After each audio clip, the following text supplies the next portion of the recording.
Paris. City of love, romance, and dreams. So they say. I used to say it too. But ever since that day, the day of the murder, I've always associated my beloved Paris with death.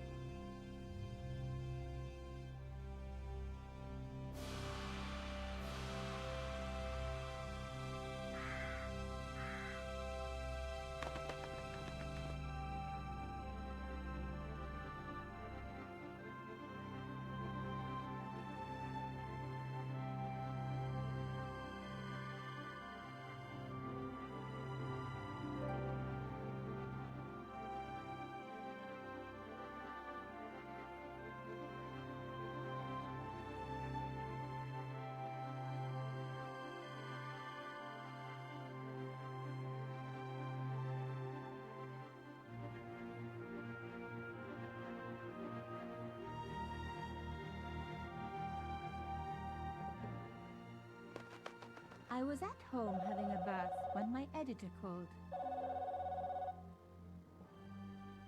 Collard, get your ass over to the Palais Royal now. You got an interview. With Pierre Carchon. Yes, the Pierre Carchon. No photos, so leave your gear at home. He asked for you personally. Don't ask me why. Anyhow, this could be big, so if he makes a pass, don't forget. Just smile, say yes, and keep taking notes. So charming and so very apt. Pierre Carchon was a media king, a national hero, and one of the most infamous adulterers in Europe. He and his wife Imelda were just one step down from royalty. Whoa, I hate mimes, but unless you humor them, they don't go away.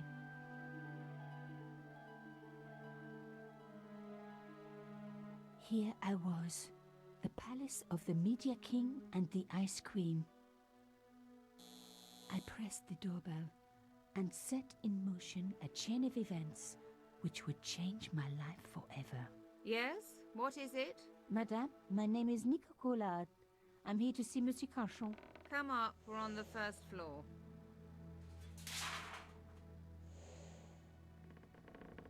Madame Carchon, it's a pleasure to meet you. Yes, I'm sure. The Ice Queen was certainly living up to her reputation.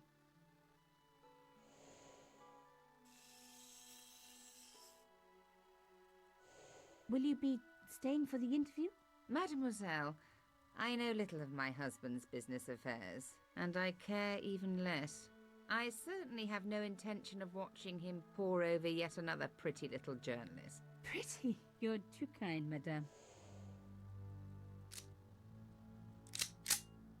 Ah, the talented and very beautiful Mademoiselle Collard. Such a pleasure to meet you at last. Monsieur Carchon, I am honored. Oh, I'm sure you are. Call me Pierre, please. But I do not flatter you idly. I was a friend of your father. He was a great man. My father, he never mentioned. He and I were very close. And then his death. So tragic. I must... Imelda, your damned cat's in my study again. Another Ming vase, I suppose. Excuse me for one moment, my dear girl. You journalists are getting younger each year. Perhaps it's the rest of the world getting older, madame.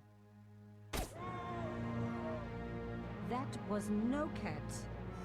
My God, what? Monsieur Carchon!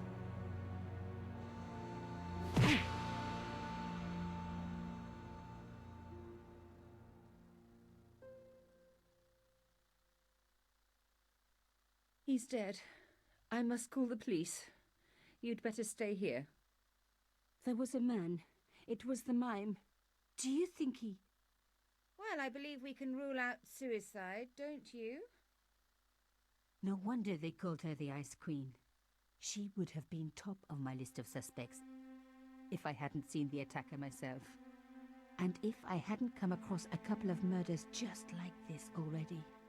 One of the most important men in Europe murdered And here was I, Nico Coulard, alone at the scene of the crime. Should I wait for the cops? Or start my own investigation? It was a no-brainer.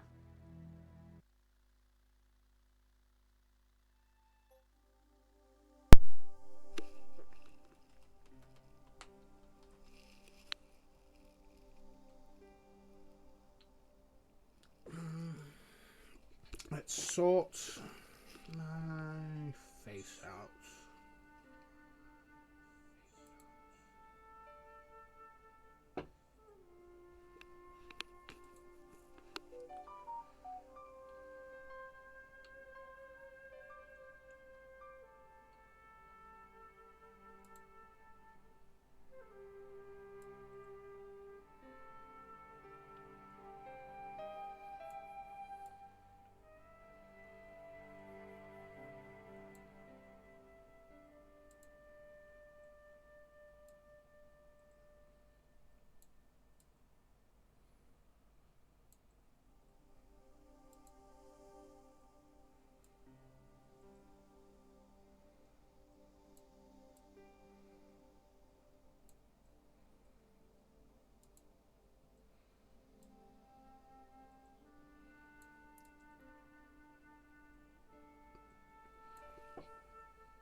Move the mouse pointer around the screen, discover areas of interest, blah blah blah. Pass over an object. Left mouse button.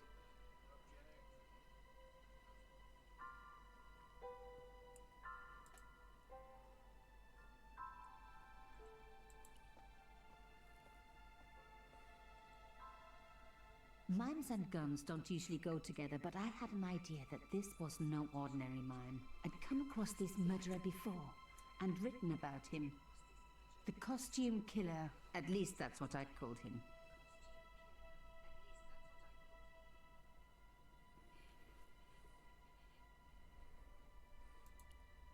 It was one of my hair clips. My favorite, in fact. It must have fallen when I was knocked down. I closed his eyes. It was the least I could do for the poor fellow. Some people hate searching corpses for clues. Me, I'm okay with it. Reminds me of an old boyfriend. Carchon had been shot. In his pocket, I found a ticket stamped Bateau de la Conciergerie. Taking the ticket meant I tampered with the evidence. There was no going back now.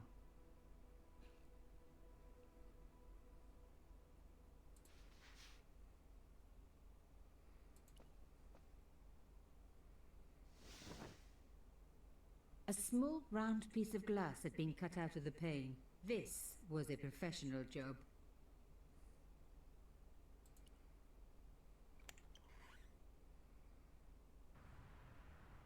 The killer must have used a ladder to reach the window. He was long gone. Guess he folded that ladder up, popped it in his pocket and took it with him.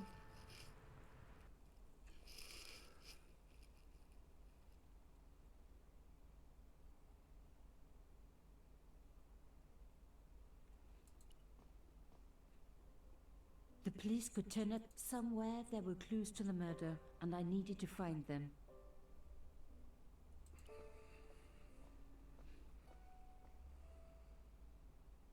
I reckoned that cloth might just turn out to be useful. Even my fingernail.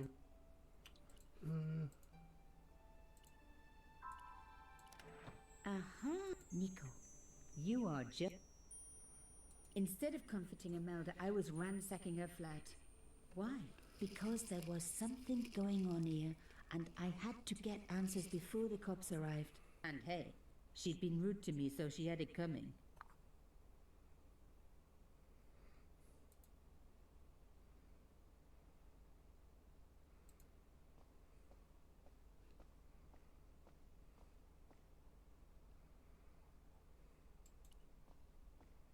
Imelda was on the phone to the police. Poor guys. I needed to hurry with my investigation before they arrived.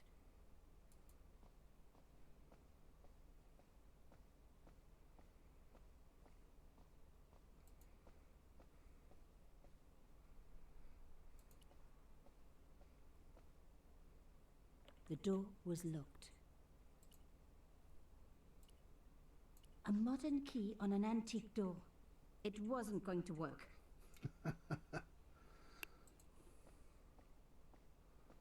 Figure out talk to me.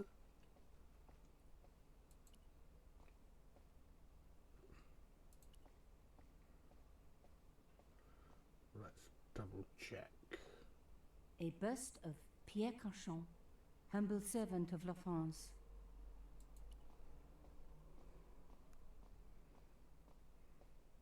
Pierre Cauchon again. His eyes seemed to follow me around the room. The bookcase was filled with obscure first editions.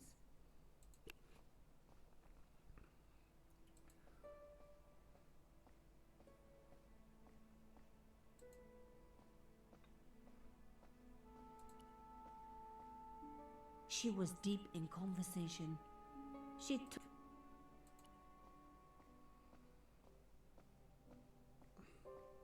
It was a tube of acrylic paint. French ultramarine. Just the color I was after for my bathroom. I'm sorry, I have to go. Someone is... Young lady, what are you doing? Oh, this paint. It's my favorite color. For God's sake, keep the damn stuff.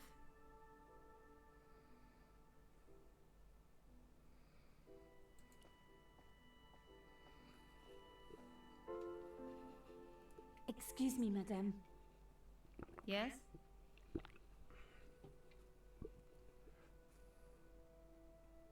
I am so sorry for your loss, madame. No, you're not. You're a journalist. Journalists don't feel sorry. Not true. We shall see. Why did your husband send for me? What did he want to discuss? I have no idea. His business was his business. He never told you anything. No, and frankly, I preferred it that way. How did your husband know my father?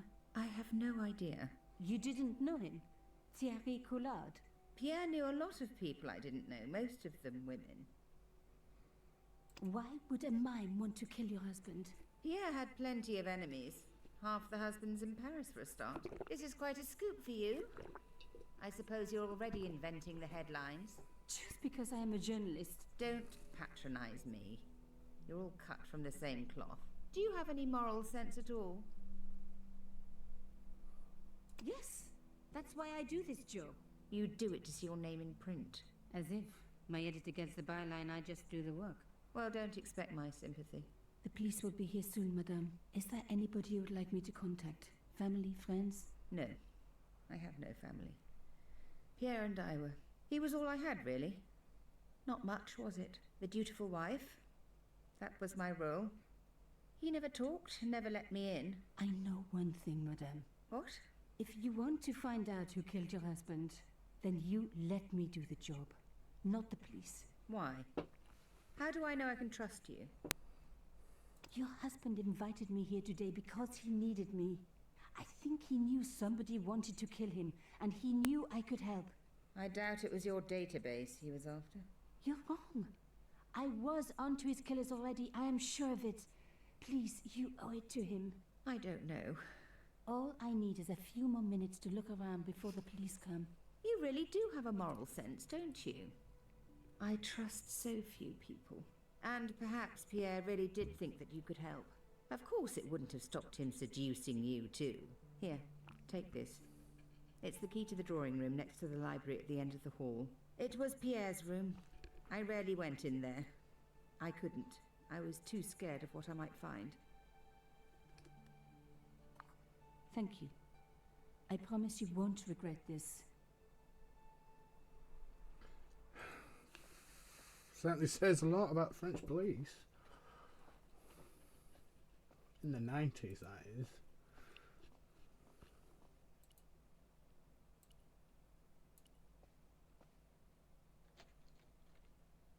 Now we were getting somewhere.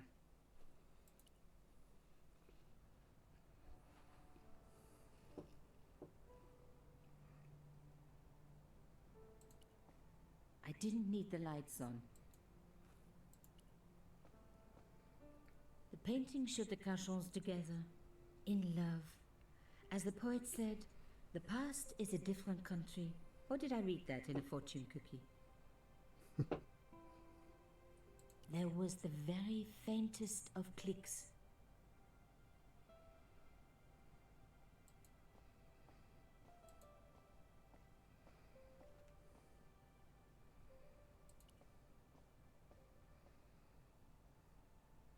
Locked. Not surprising, really. As expected, the desk was yet another priceless antique. Yawn. The blotter and in tray had clearly been placed with mathematical precision.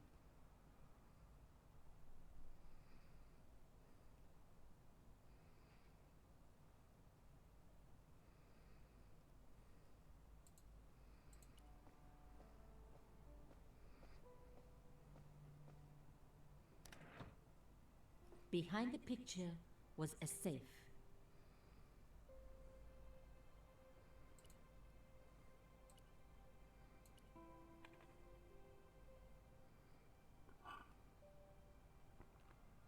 In the safe was some kind of artifact.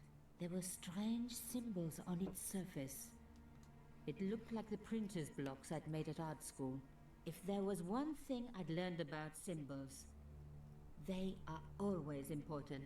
But these symbols scratched into stone were impossible to read. I needed to find a way of printing them. At least the stone was round. But what could I use for ink?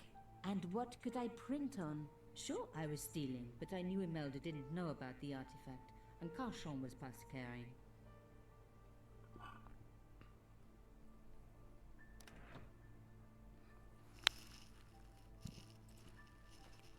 Excuse me.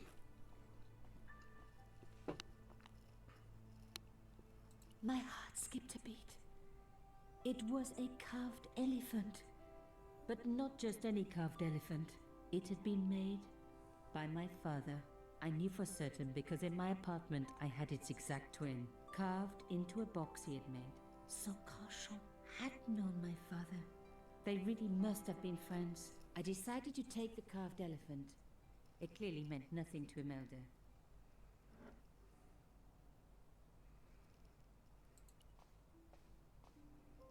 I didn't need a sheet of blotting paper.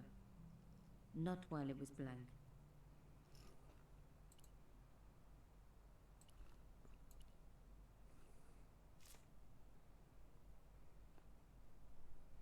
I'd spread blue paint over the bottom of the tray. It was ruined. I was a very bad girl, but also quite a clever one.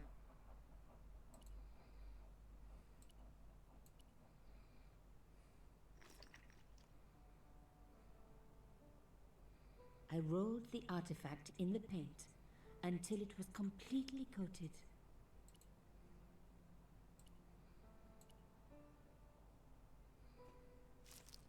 Genius! The roller and the paint worked just as I planned, but what did it say? A secret message had been printed on the blotting paper. It was some kind of coded message. It read, "Sub judice." I may not have learned a lot as a journalist, but that was a term I knew well. It means a legal case that is before the courts. Below it was a sequence of letters that made no sense. I suddenly realized there was a connection between the boat ticket and the coded message. The boat ticket was stamped Bateau de la Conciergerie. The conciergerie on the Ile de la Cité, by the river, housed the ancient law courts. So, sub judice could in this case mean literally under the law courts, below the conciergerie. I was pretty sure I'd found all I could here. And besides, all this opulence was making me pine for my regular life of poverty. This was a huge story. It was also one heck of a puzzle with a lot of pieces missing. But I was going to crack it. And if I could just remember the name of that fancy prize you get for being an ace journalist, I was definitely going to win it this time.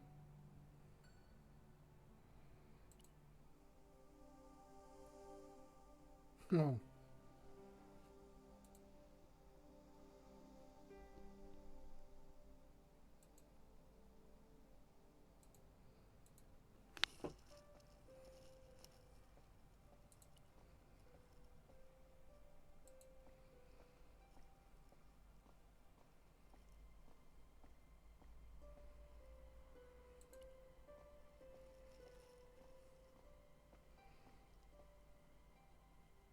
Did you find anything useful? This carving. Do you know anything about it? It was Pierre's. What does the statue have to do with... Please, I need to know. He was given it by a friend. Something to do with Africa. He never explained any more. No. But I think it was important to him. Always on display. Why? It was carved by my father. Oh, I see. I didn't know. Imelda, I will do everything I can to find the killer. Thank you, my dear. And if the police ask... Don't worry. You were never here. Sub judice was the key. I was going to have to find a way under the conciergerie. I decided to head straight for the quayside on the Ile de la Cité. If there was a way of getting under the conciergerie, it would have to be from there.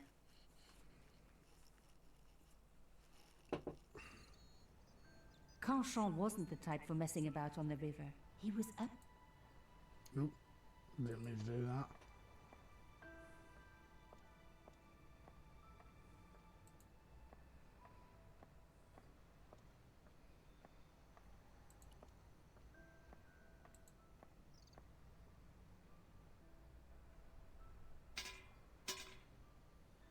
I tried pushing the fence, but it wouldn't move. A strange pair of locks stopped the latches from releasing the gate. Oh, it's one of these.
It does.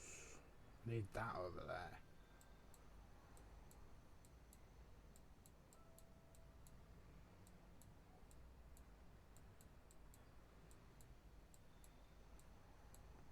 Whoops. One down, one to go.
Oh, excuse me.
Nothing like a good convent education for honing your lockpicking skills.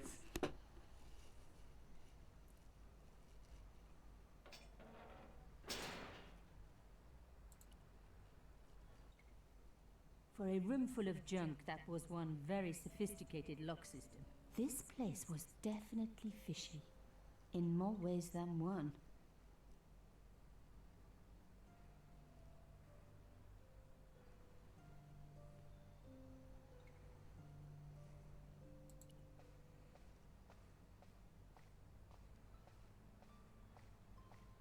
The words sinister and Dexter were carved on either side.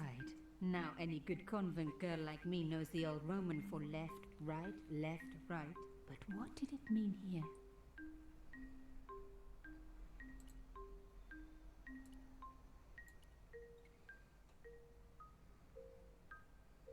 Mystery solved.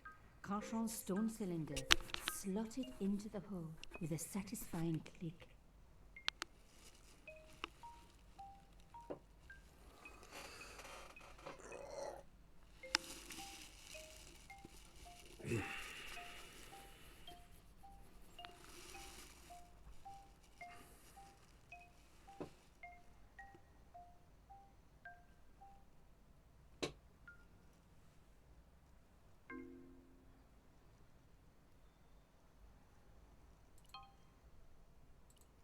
Rolling out, it read, Subjudice. Below it was a sequence Left, of right, letters. left, S, right. D, S, left, S, left. D, S, S.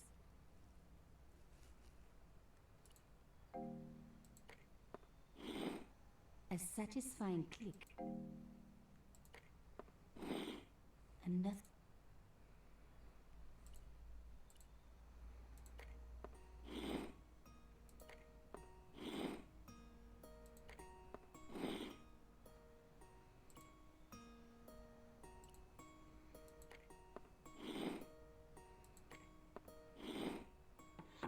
I love the sound of locks clicking open.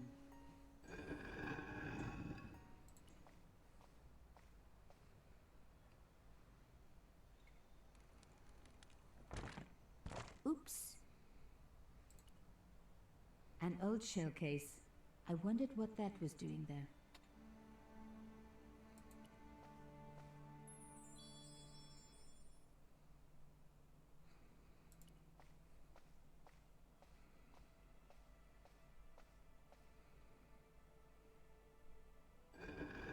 Oh my god! The slab came down with a hell of a force. With nothing to hold it up, the cross dropped back down again. If I was going to get a closer look at the panel, I'd have to find a way of keeping the cross up.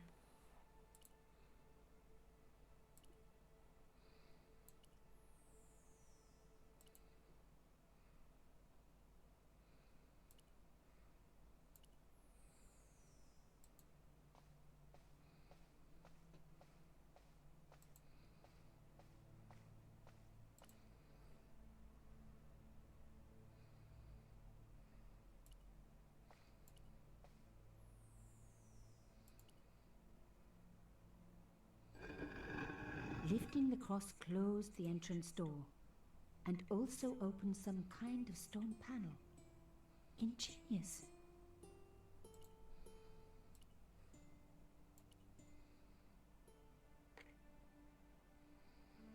The stone cross was propped up. Now I was getting somewhere. I touched the slot. Nothing bad happened, which was good. I've always been attached to my fingers. This slot was designed for something specific. But what?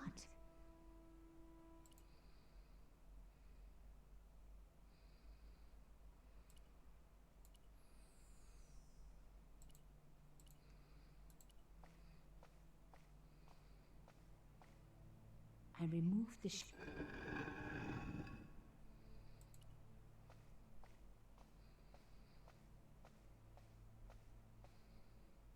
ut lex vel ut next sumito. To the law or unto death submit I guess these people didn't believe in liberté, égalité, or fraternité. Yes, I'll admit it. I was a swot at school. I also wore lipstick and the nuns never knew.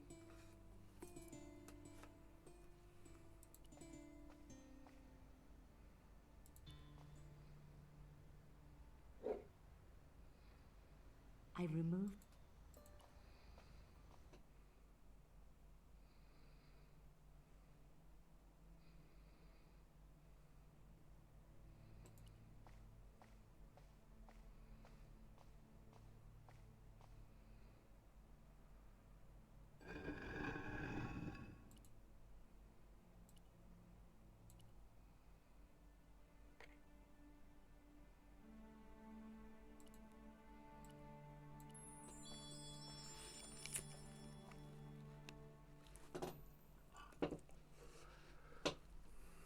the artifact slotted into the hole perfectly. Behind the old walls, I could hear some kind of mechanism groaning into life, but whatever had been triggered had now jammed.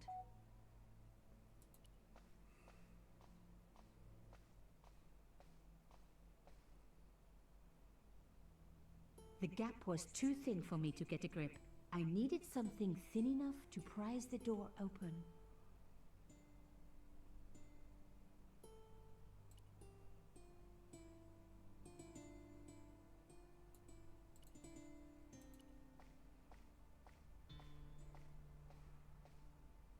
I removed the shell case. The cross didn't drop back down. Some kind of mechanism was holding it up.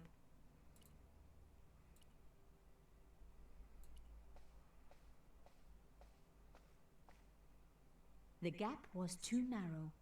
I needed something flatter to work into it.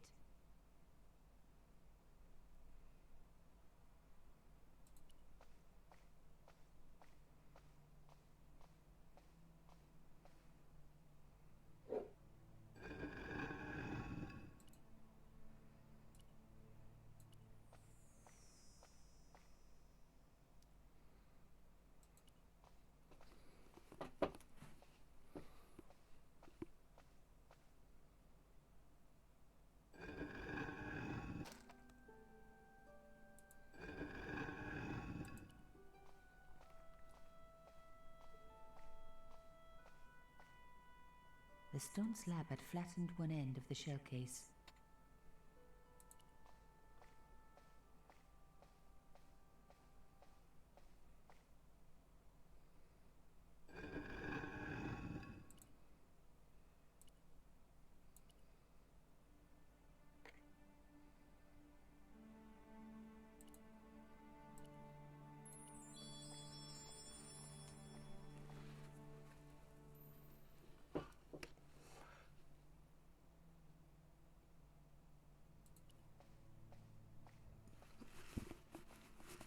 I removed the shell case.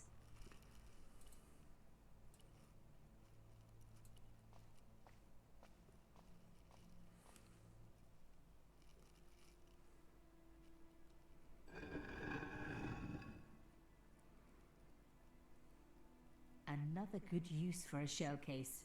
Another secret room. Somebody had something to hide. But was it what I was looking for?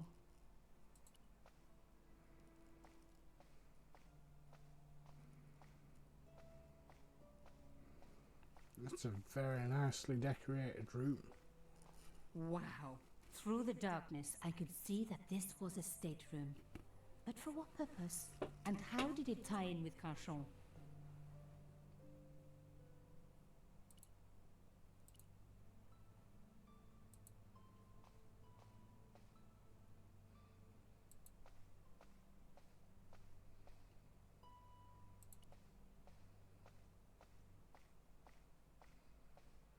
Amazing! The thing still worked. The room lit up bright as day.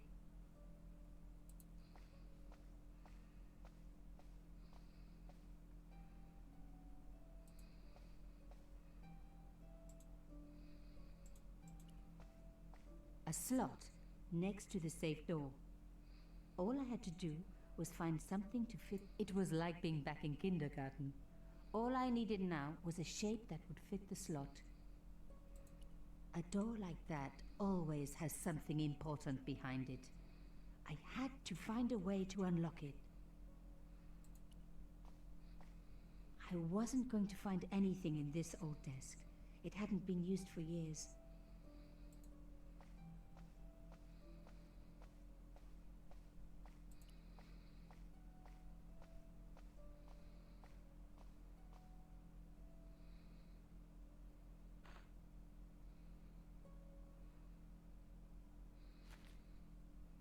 Inside the drawer, I found a note written in some kind of code.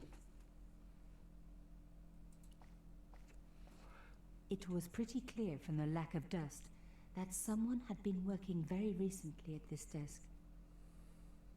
Oh my god! The sheet was a printout with my personal information. Everything from my favorite food to my waist size. They were right about chocolate. But come on, guys, I'm a size 10. There was even a picture of me, taken with a telephoto lens. Carchon wouldn't have taken these pictures himself. This was big and organized. I was part of it, and people were getting murdered. This was the article I'd written about the costume killer. My suspicions were right. Carchon had cut it out. 2 businessmen had been killed. One in Italy, one in Japan. In each case, the killer had worn a costume. A penguin, and then a snowman.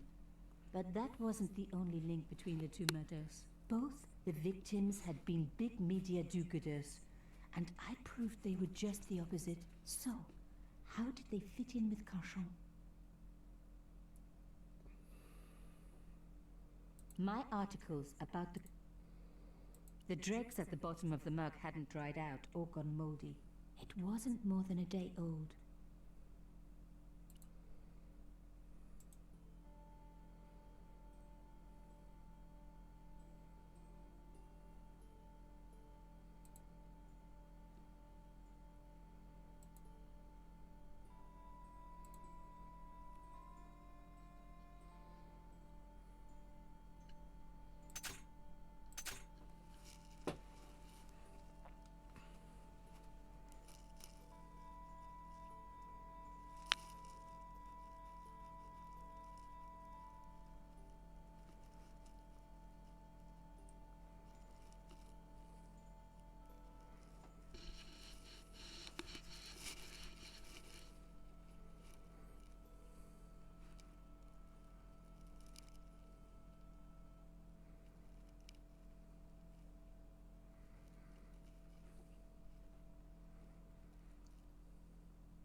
Pierre.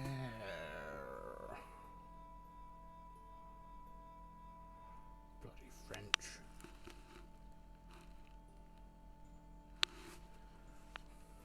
I.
Has to be a B for bot.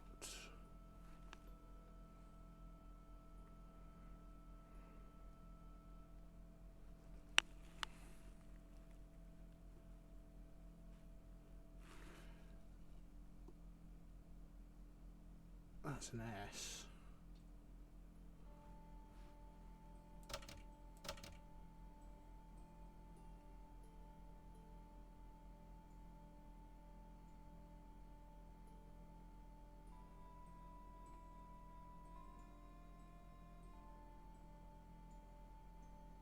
Which means that's a G. And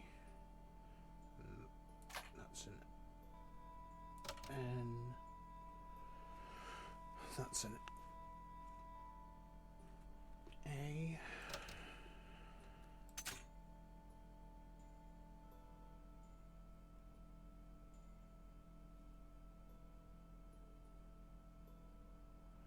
No, it's not.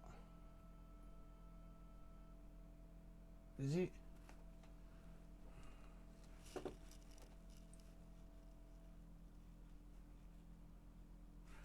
No, it's a.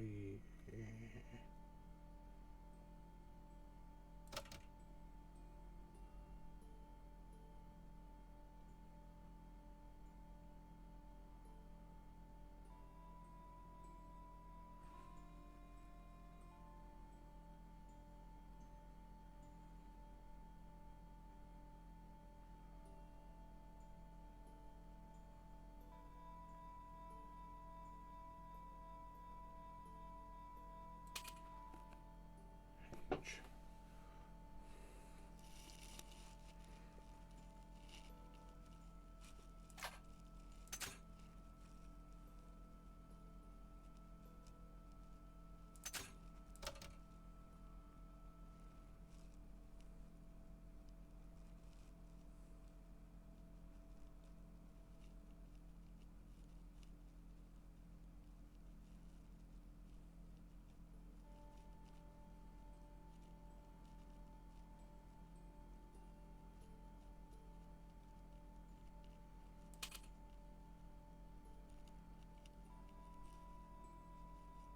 No, it can't be, is he? Oh, take great care.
Pierre. Full report to follow. But this is too urgent to wait. Arno and Yamada both dead. This is not a coincidence. Indeed, it seems that all of us who came together in July are in danger. Take great care. X. I wasn't the only one to make the connection between the costume killer murders. I'd been right all along. That was why he had asked to meet me. But what did I know that he didn't?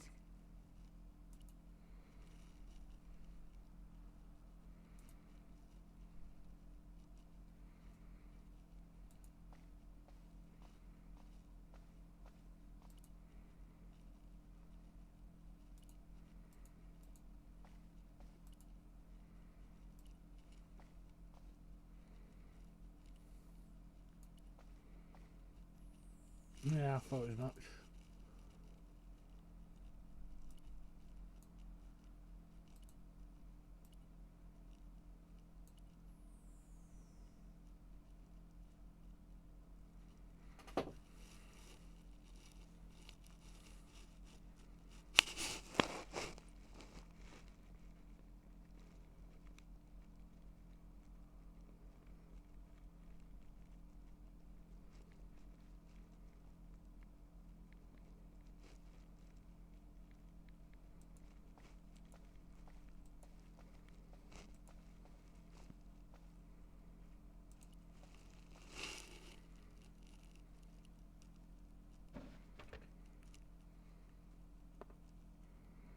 Damn, don't you just hate it when that happens?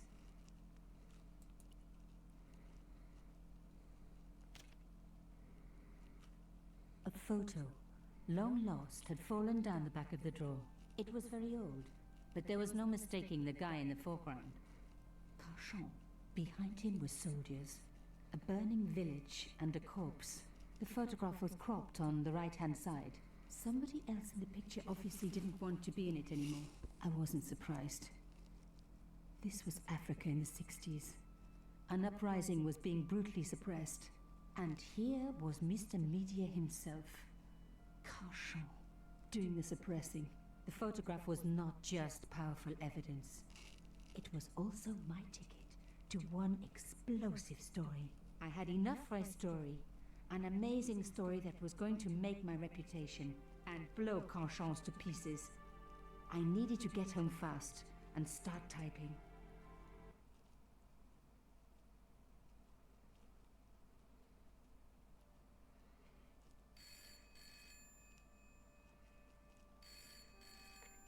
Bonsoir, Collard. Nico, it's Ronnie. Hey, Ronnie, you cracked open the champagne yet? Are you crazy? What's wrong? Wait a minute. You didn't print it, did you? Of course I didn't print. That's the best piece I've written. The last, as far as I'm concerned. It's important. It's suicidal. You can't destroy a national hero. He deserved it. His corpse isn't even cold. Ronnie, 2 hours ago I told you what I'd found. You loved it. You begged me to write it up immediately. 2 hours is a long time in newspapers, Nico. Someone's got to you, haven't they? Listen up, Nicole, and listen good. Pierre Carchon had a lot of friends, powerful friends. For your own sake. Forget what happened. You got it. End of conversation. Good night. This should have been my big break, but I knew there was nowhere else to sell the story. If Ronnie wouldn't print it, nobody would.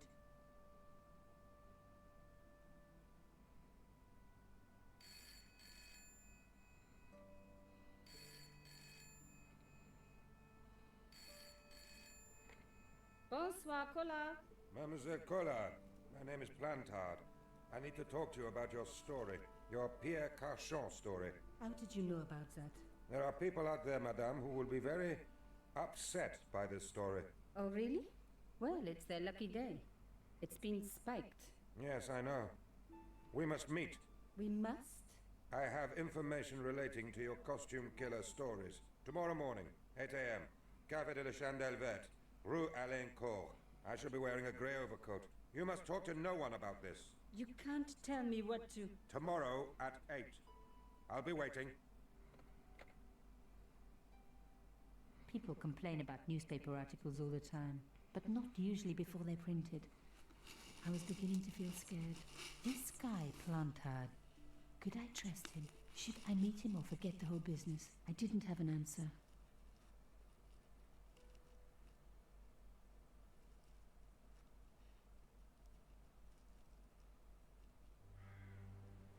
I'd only been in Paris for a week, but already I'd fallen in love with the city. My latest discovery was a little cafe, La Chandelle Verte. I was pretty sure the waitress was taking a shine to me. That old Stobart charm, I guess. Little did I know my reverie was about to be so rudely interrupted.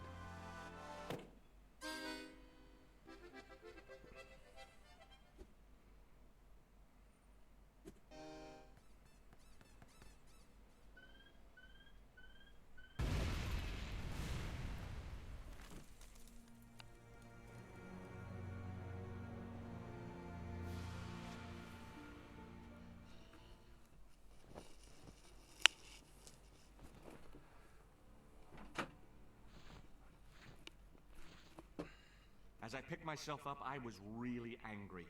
1 minute I'm on vacation, the next minute some clown's blown me up. I knew right away what I was gonna do. I was gonna find that clown and bring him to justice. Because justice matters. Justice is up there with liberty, and equality, and, fraternity. After all, that's why I'd studied law, wasn't it? Well, that, no, money, of course.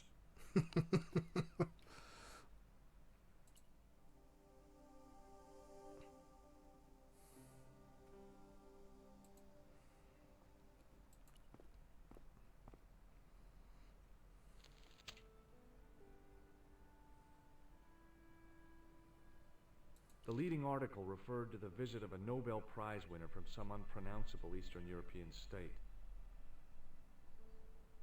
I noticed the writing at the foot of the page. It read, Salah Eddin, 1345. The big story was about the brutal murder of a French media magnate, shot down in cold blood. The guy oozed confidence, like a regular French statesman.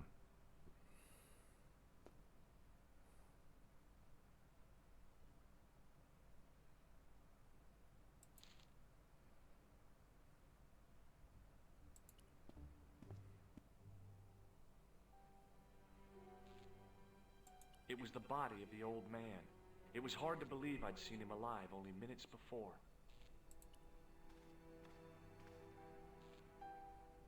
The sight of the dead guy's staring eyes turned my knees to jelly. I tried not to meet his stare as I searched the dead man's pockets. No wallet, no papers, no credit cards. The guy's past was a blank page.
I needed a stiff drink, but I hated the taste of brandy.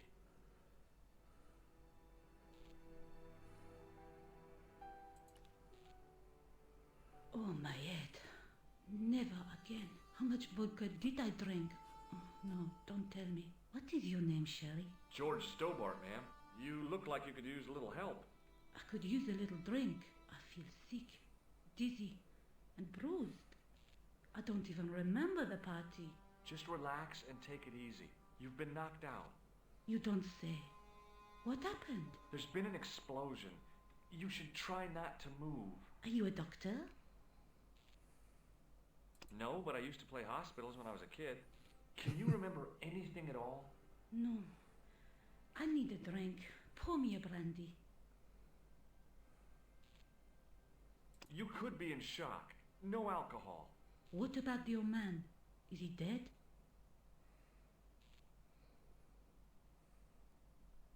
Yes, he is. Ah, mon Dieu. I've never seen a real-life corpse before. Except for Grandmaman. That was different. She was family. Has he gone stiff? I shouldn't think so. He's only been dead a few minutes. Do you remember what happened when the clown entered? I remember that horrible tune he played all right.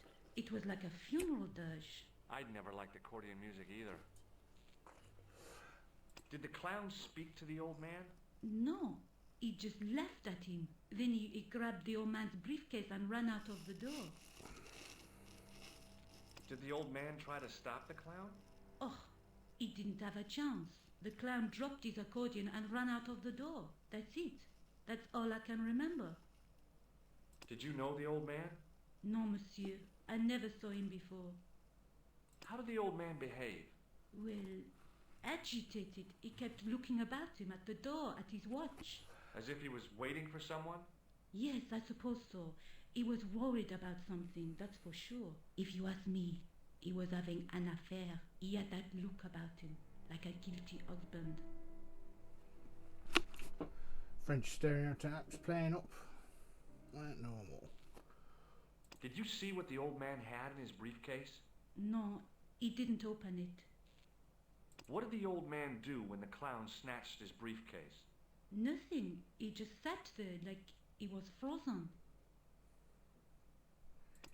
Did this newspaper belong to the old gentleman? I don't know. Someone has scribbled a note on it. It reads, Salah Ed-Din, 1345. Does that mean anything to you? No, monsieur, nothing. Stay here, mademoiselle. I'm going to look around for evidence.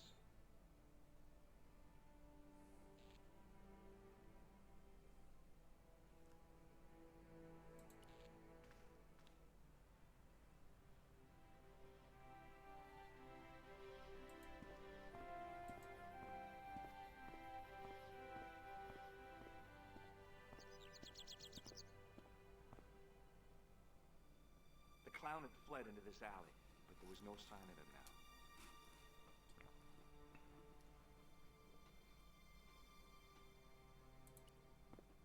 I took a deep breath and prepared to climb the drain pipe. I guess the clown had an escape over the rooftops.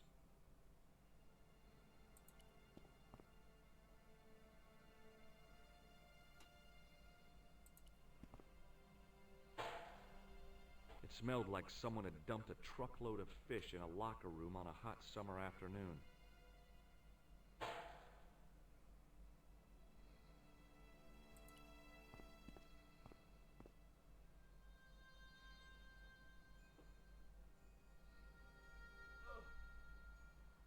The cover was too heavy and awkward to lift with my bare hands.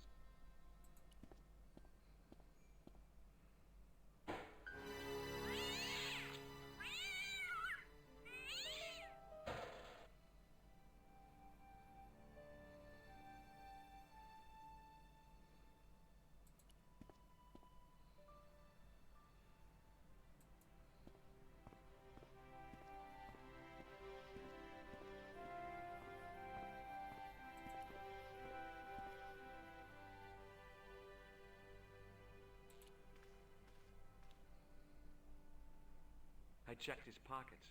Nothing. I needed a stiff drink, but I hated the taste of brandy.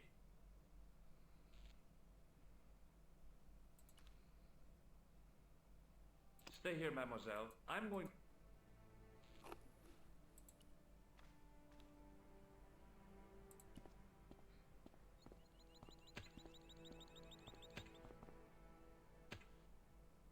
Please, hold it right there.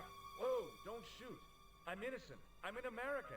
Can't make up your mind, huh? I demand to see the American consul. Drop your weapons and get down on the ground. Put that thing away, Sergeant. Move. I apologize, monsieur, but I cannot permit you to leave. Am I under arrest? Ah, no. I would simply like to ask you some questions. En avant, to the café. Marche. What a mess. This bombing is an outrage, is it not? Stop that, monsieur. Has it occurred to you that he may be dead? Move. Oui, monsieur. But I prefer to look on the bright side. Besides, I recall a case where the killer escaped by feigning death. However, in this case, the man is quite dead. Examine the girl and take her statement, if you can. Et maintenant, to business. Your name, please? George Stobart. I'm from California. And what brings you to Paris, Monsieur Stobart? Travel. I'm touring Europe. You chose well. The city is most beautiful at this time of year, no? Yeah, I guess so. Apart from the bomb blasts. Were you in the vicinity of the cafe at the time of the explosion? Yeah, I was sitting out on the sidewalk. I was lucky I wasn't killed. The inspector passed over my remark with no reaction. Did you see the deceased enter the cafe? Yes, I did. Was he alone? Yeah. And did he say anything to you? No. He was more interested in the waitress. Did you see anyone else in the cafe? Yeah, there was a guy dressed as a clown. He was carrying an accordion. An accordion? Bon.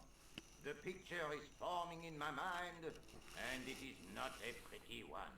Is the girl all right, Move? She'll live. She confirms the American statement. A clown with an accordion, no doubt an elaborate and eccentric disguise. Very well. Eh bien, I have heard enough. What do you mean? I am satisfied that you know nothing. You may leave. I hope this little incident does not spoil the rest of your vacation. What about my personal safety? Can't you at least give me some advice? What can I say? Stay alert and look out for suspicious characters. And don't cross the road until the little man shows green. Great advice. I honestly believe you are in no danger, monsieur. Should you remember anything of importance, please contact me. My card.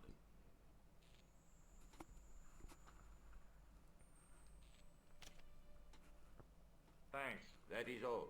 You may go. There's not much to go on, monsieur. On the surface, no. But what lurks inside the subconscious? If the door can only be opened. Are you serious, monsieur? I thought your interest in psychic detection was purely academic.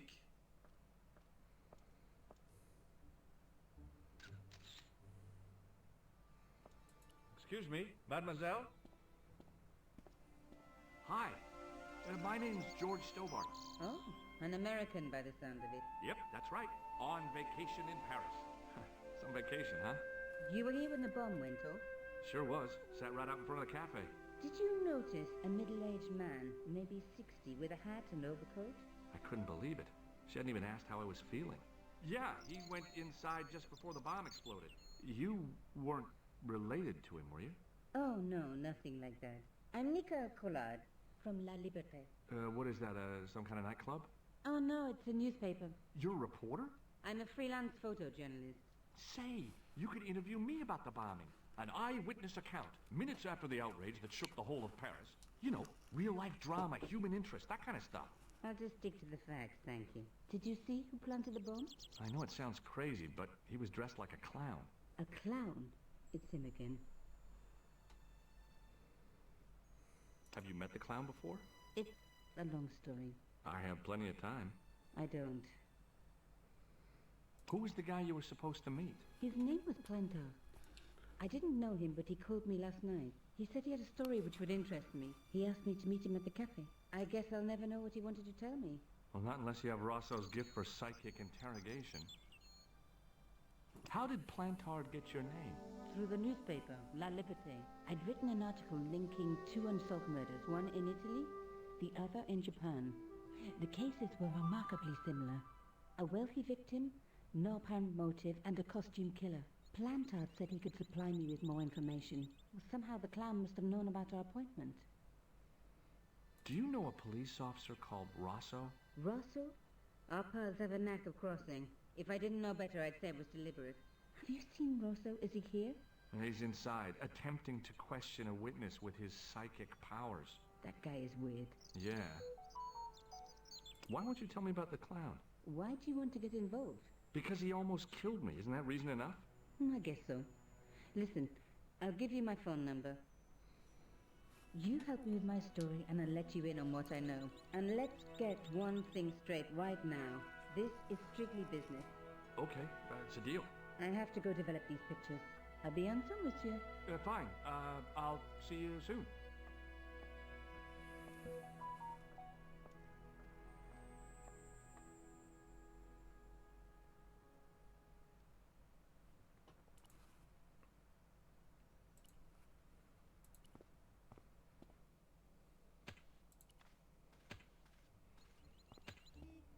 Hey, you! I thought you'd been arrested. No, it was a misunderstanding. When he pulled that gun, gah! I thought that was it. Those automatics pack quite a punch, you know? He made a mistake. He thought I was a terrorist. You? A terrorist? Ha! He was only doing his duty, I guess. Did you see an old guy with a briefcase? Wait, silly old coot. Do you know what he said to me? Work fascinates me, he says. I could watch it all day. Care beat. I could have knocked his block off. Did you recognize the old man? No. Should I have done? Was he a celebrity? No, but I guess he is now. His name was Plantar. Was? He's dead then? Yeah. That's too bad. Now I wish I hadn't called him what I did. If only I could turn back the clock. If only I'd been more tolerant. Regret and remorse are strange emotions. They really bring out the hammiest actors in people. Did you see a clown come by this way? A clown? Like in a circus? Yeah, with makeup and a big red nose. Oh, those guys are funny, aren't they? Not in my experience. I love the circus, especially the horses. You haven't answered my question. Have you seen a clown? You think I've got time to watch everyone who passes by? Some of us have to work for a living. Look, I know you're busy, but surely you'd have noticed a clown. I told you already. I didn't see a thing. He was wearing multicolored baggy trousers and makeup. He'd be a poor sort of clown if he didn't. Listen, I have to find that clown. He's a killer. Say, who are you anyhow? A cop? No, of course not. I mean, do I look like a cop? No, but you act like one. Sticking your nose in where it's not wanted. How do you know this guy's a killer? Did you see him in action? Didn't you hear the explosion? The cafe was blown up. I wondered what that bang was. Any bodies? Yeah, an old man was killed. Merde. I didn't think it was that serious. What about the waitress? Oh, she's fine. Thank the saints. Would you like to read my newspaper? I haven't got time to read that. Can't you see I'm busy? You could read it on your lunch break. 10 minutes is all I get. And if my boss had his way, I wouldn't get that. He'd have me on a drip, so I didn't have to stop to eat. Oh, take the newspaper and quit complaining. Bah! Look at this. Damn bleeding heart liberals. Tcha! Save the dolphins. Catch them and eat them, I say. All that fuss over a bunch of fish. Nah, that's more like it.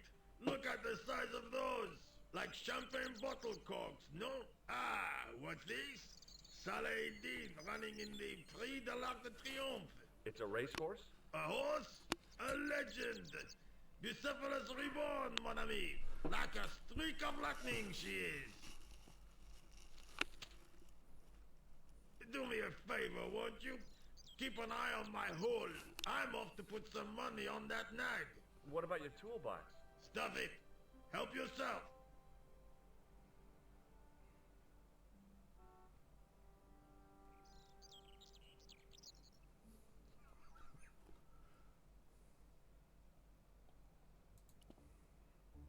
I'd found just what I wanted. A tool for lifting manhole covers.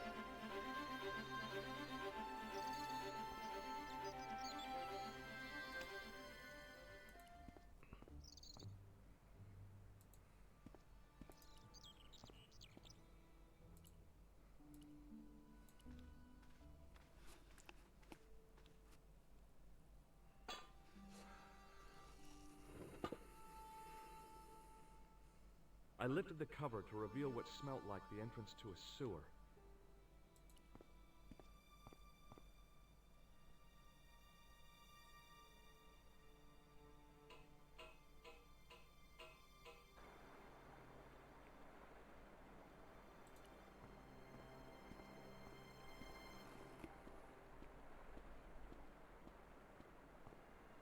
As I picked up the plastic ball, I realized it was intended to be worn.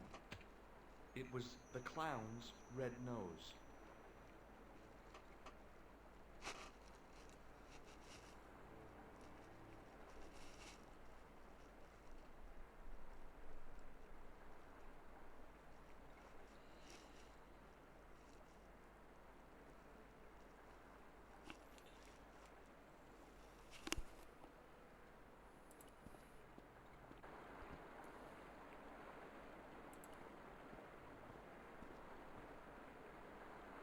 I scooped up the sodden tissue. It was cold and greasy, like breakfast leftovers.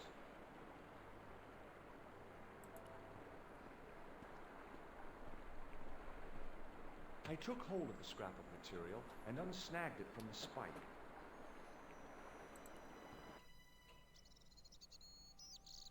Hi there.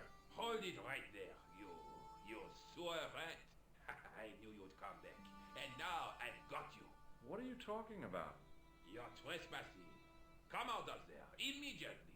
That's what I'm trying to do. Give me your hand. Ha! You won't catch me with tricks like that. Keep your distance, monsieur. Okay, okay. Now, what were you looking for? I was looking for a clown. Huh, ridiculous. Do you really expect me to believe that? He planted a bomb in the cafe and blew it up. What? The cafe? Blown up? Mon Dieu! That is awful. And you say the person responsible was dressed as a clown? That's right. He blew up the cafe, escaped into the sewer, changed his clothes, and came up here. Mon Dieu! Then, the man I chased, do you think that man and the clown are one and the same? Well, yes, it had crossed my mind. Ah, that still does not explain what you are doing down the sewer. For all I know, you are in league with him. Oh no, I'm just a tourist. Most tourists are content with the Eiffel Tower, the Louvre, or the Pigalle. I didn't realize my waste pipes were such an attraction.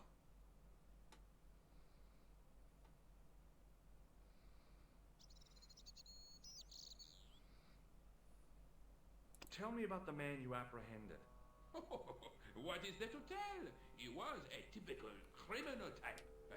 Just like you. Perhaps you'd like to take a look at my card? What is this? Inspector Augustin Rousseau? What does that say? Hominoid Division? A homicide. I think the ink's smudged. Mm-hmm. Then you are not a tourist. Okay, I'm not. I lied to you. And I'm sorry.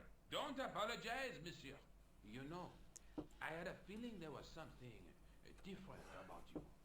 It is your posture, your poise. Oh, yes. There is no mistaking the bearing of a disciplined man. And I should know. I was in the army, you know. When I was your age, I was fighting for my life in the African desert. How can I help you, Inspector? Tell me about the man you apprehended. He was a mean one, monsieur. He grabbed me in an armlock. His face suddenly next to mine. His grip was like iron. But he did not know what he was up against. Oh no. He made a big mistake when he took on one of the desert hyenas. Yes, I get the picture. Do you know the waitress at the cafe? You can't suspect her, surely. Just answer the question, please. Yes, I know her. Quite well, you could say. She came to work at the cafe 6, 7 months ago. I look forward all week to the relief she gives me when she visits. Really? So you'd miss her if she wasn't there? Oh, mais oui. Who else would I find to cut my toenails? Does the name Plantar mean anything to you? No, it doesn't. Was the guy you saw carrying a briefcase? Why, yes, he was. Clutched in his arms like a baby. That belonged to his victim. Oh, what do you think was in it? Drugs? Stolen jewels? I don't know. But the killer thought it was worth a man's life. Nothing is worth that, monsieur.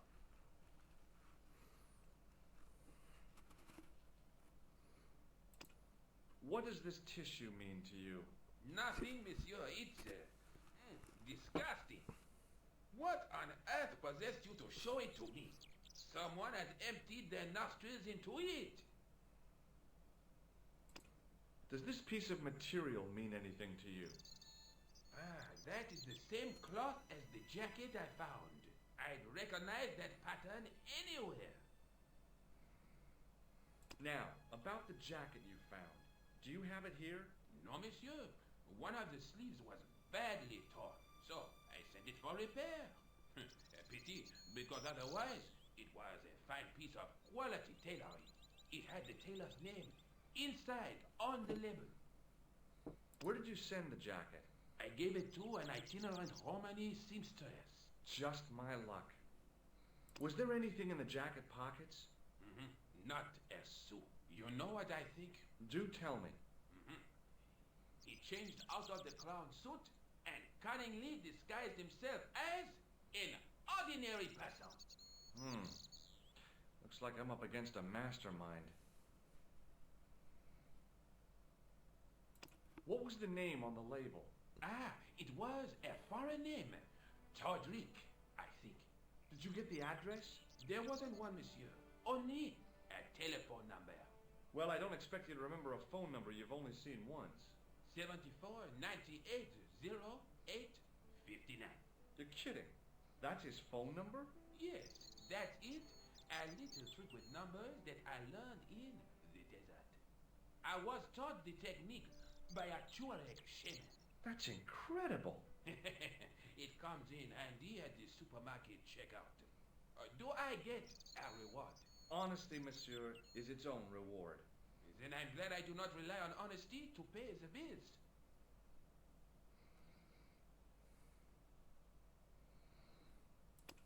Take a look at this false nose. Aha! That looks like a clown's nose to me. Precisely. He must have dropped it in his panic. Unless he wanted you to find it. Why would he want to do that? To put you off the scent. This is what I used to open the manhole cover. I have one just the same as that, monsieur. I will fetch it if you like. No, don't bother. Oh, it is no bother, monsieur. Nah, forget it. Just trying to be helpful, monsieur. I have to be going. Thanks to your help, the citizens of Paris can sleep a little easier tonight. Vraiment? I was only doing my duty, monsieur. Good luck, Inspector. I hope you catch that killer soon.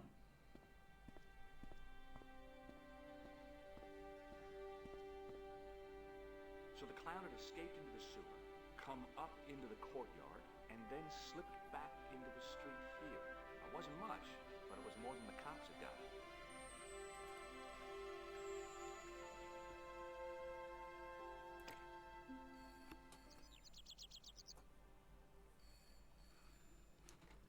Hello?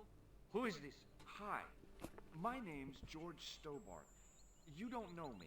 Correct, Mr. Stobart. I don't. What can I do for you? Well, I'm trying to trace one of your customers. Could I maybe come over and talk to you? No.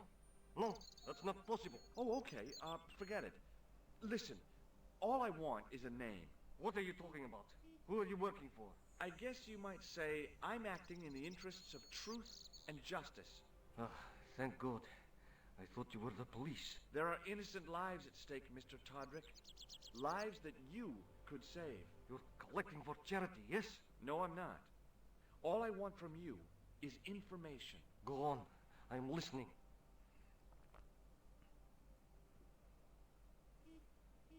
What do you know about the clown who bombed the Café de la Chandelle Verte?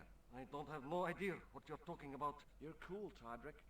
But I think you know more than you're saying. I don't know who you be, but sure I am you don't know what you're talking about. Oh, this is ridiculous.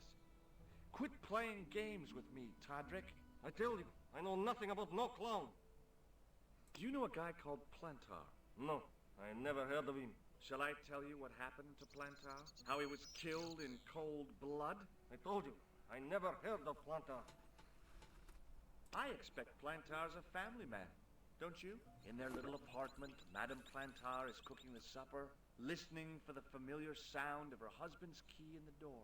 Junior is waiting for his daddy to come home from work. He can't wait to show him the merit marks he earned in school today. Only tonight, Monsieur Plantar won't be coming home. You forgot the puppy. Huh? The faithful puppy dog, waiting for the sound of his master's voice. Well, maybe they don't have a dog. What do you think? I don't know, Plantar. I never heard of Plantar. None of this has anything to do with me. Thanks for nothing, Todrick.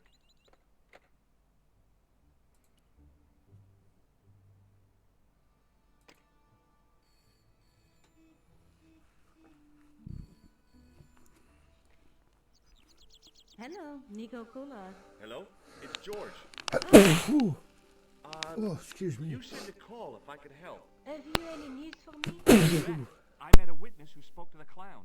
And I know where the killer gets his suits. No kidding. Hey, I'm impressed. You are? Well, it wasn't easy. Look, why don't you come here to my apartment later this afternoon? Fine. Where do you live? 361 Rue Jarry. Okay, I'll come over. I was used to working alone, but I had to admit it felt good with George on the case too. But there were some things I was going to have to do alone, and fast. I needed the answers to some questions. Who was the costume killer? And why did he murder Carchon? Why did Carchon ask for me to interview him? How did he know my father? And why was my editor so scared? There was some kind of secret war going on out there. But who was on which side? One thing I did know. I wasn't going to get the answers sitting at my desk.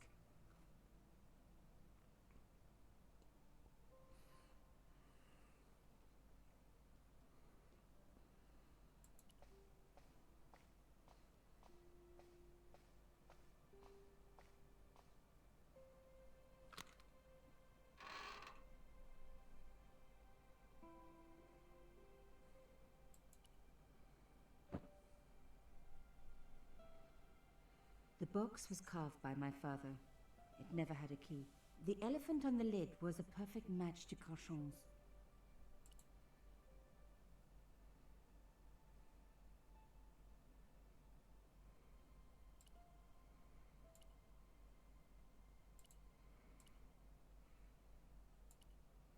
The box with the elephant on the lid.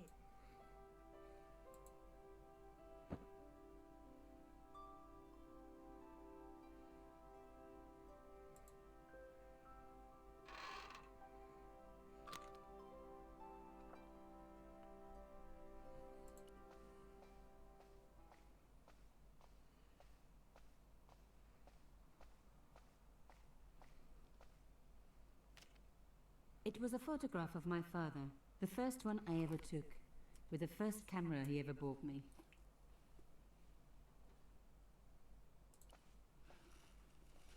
You have no messages.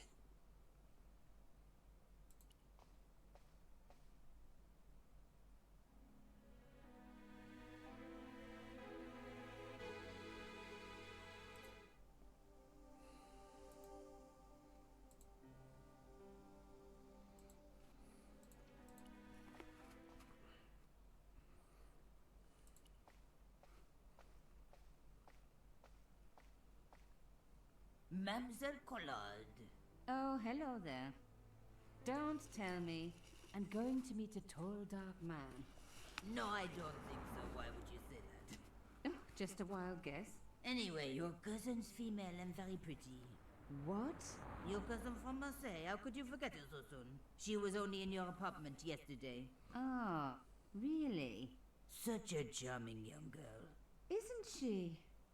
And in my apartment, you say? She let herself in, of course. She's got a key. Suddenly, everything made sense. My apartment had been bugged. That was how Plantard knew all about my article. How did I know? Because the only cousin I have is a sweet little guy called Jean-Marc, who runs a patisserie in Le Touquet. These people were determined, which meant they were also very dangerous. I suppose she'd forgotten which apartment was mine. Oh, Miss Collard, you're a mind reader. That's just what she said. Oh, I bet it was. Well, I'd better be going. See what my sweet cousin's been getting up to. Au revoir, mademoiselle.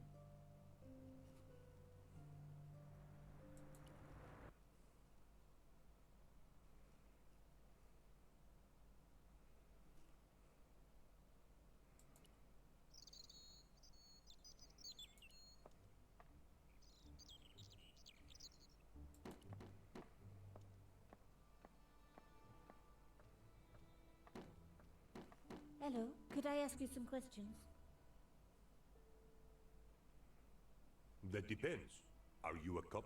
No, I'm a journalist. Bit late, aren't you? They already took away the body.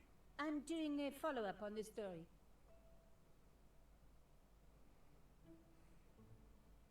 Tell me, are you related to the workman I saw digging the hole? Don't talk to me about flopage. Pah! Okay. He just won a fortune on the horses and he won't give me a cent. Well, it's his money. When he was broke, he was happy to touch me for a loan.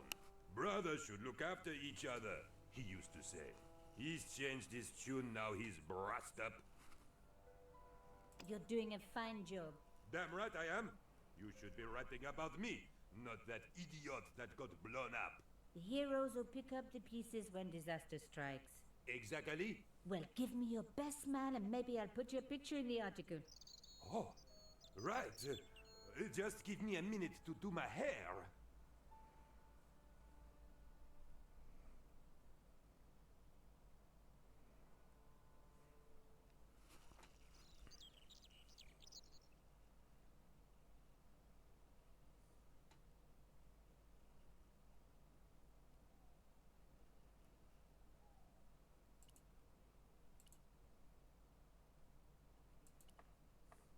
The police had removed the body, but nothing else looked disturbed.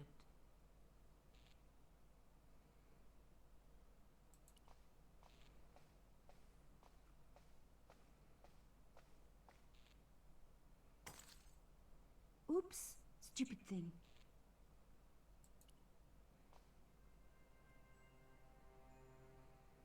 A panel had been blown away, revealing a gap. From this angle, I could see that something had been lodged in the gap behind the pipes.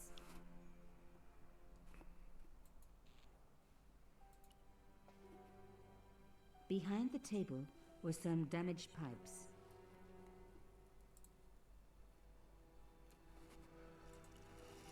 Voila!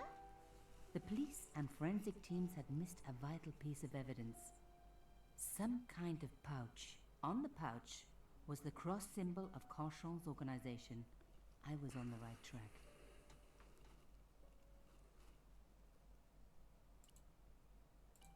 On the pouch was the cross symbol of Cauchon's organization. Inside the pouch were two items.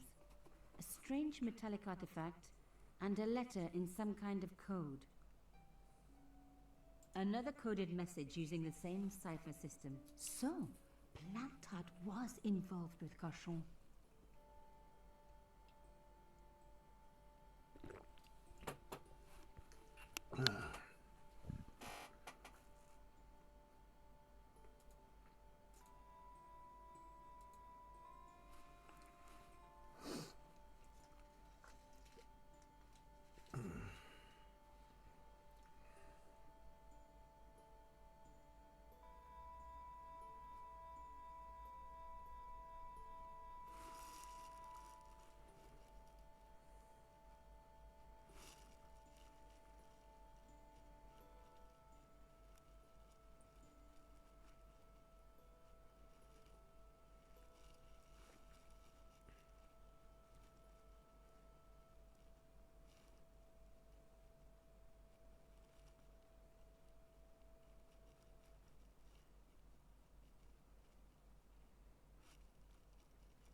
Plantard. Pierre killed. Murderer must have followed trail from Arnaud and Yamada. He will come for us now. We must be vigilant. Thierry's girl broke into Pierre's safe. She worries me. Imelda. So much for Imelda's innocence. Plantard was working for her and for Conchon. But why did Plantard want to meet? Was it a trap? Or maybe he was in too deep and needed me to tell a story, whatever the story was. One thing was clear. It was a story worth killing for. The artifact had a sword laid across scales. There was a picture of Lady Justice on the locked panel in the room below the conciergerie. There was nothing of interest beyond some bloody...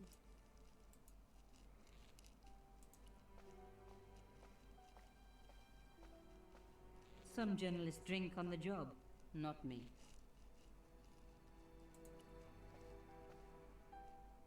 Hey, what about... Well? Camera.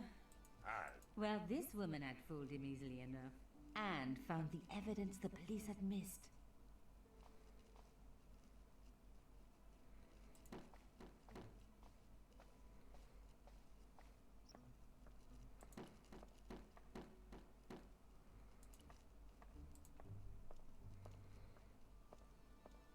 There might have been clues down there, but I was relieved I didn't have a sewer key.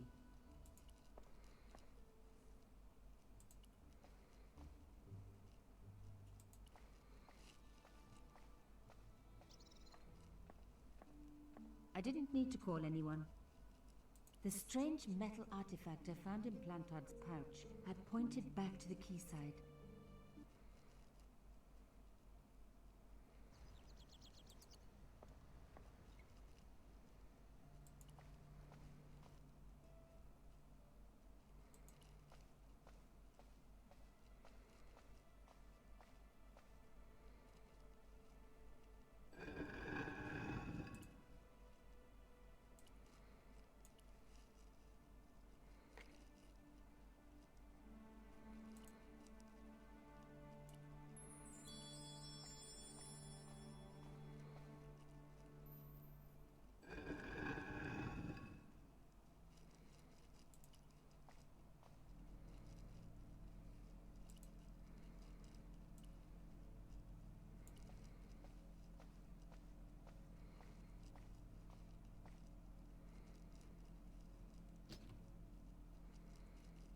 Plantard's key fitted the lock, so he must have used this place too.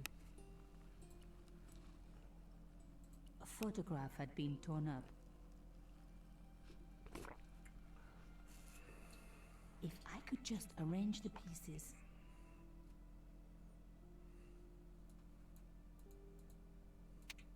Oh my God. It can't be.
There was no doubt about it. It was a picture of my father.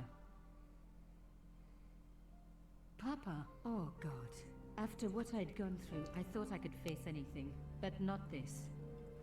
My father, the one person in the whole world who I truly admired, standing with Crachon, while those murderers carried on with their evil work. My father, grinning at the camera. I couldn't believe it. I realized that I desperately needed to get to the bottom of this story, and that I really needed George.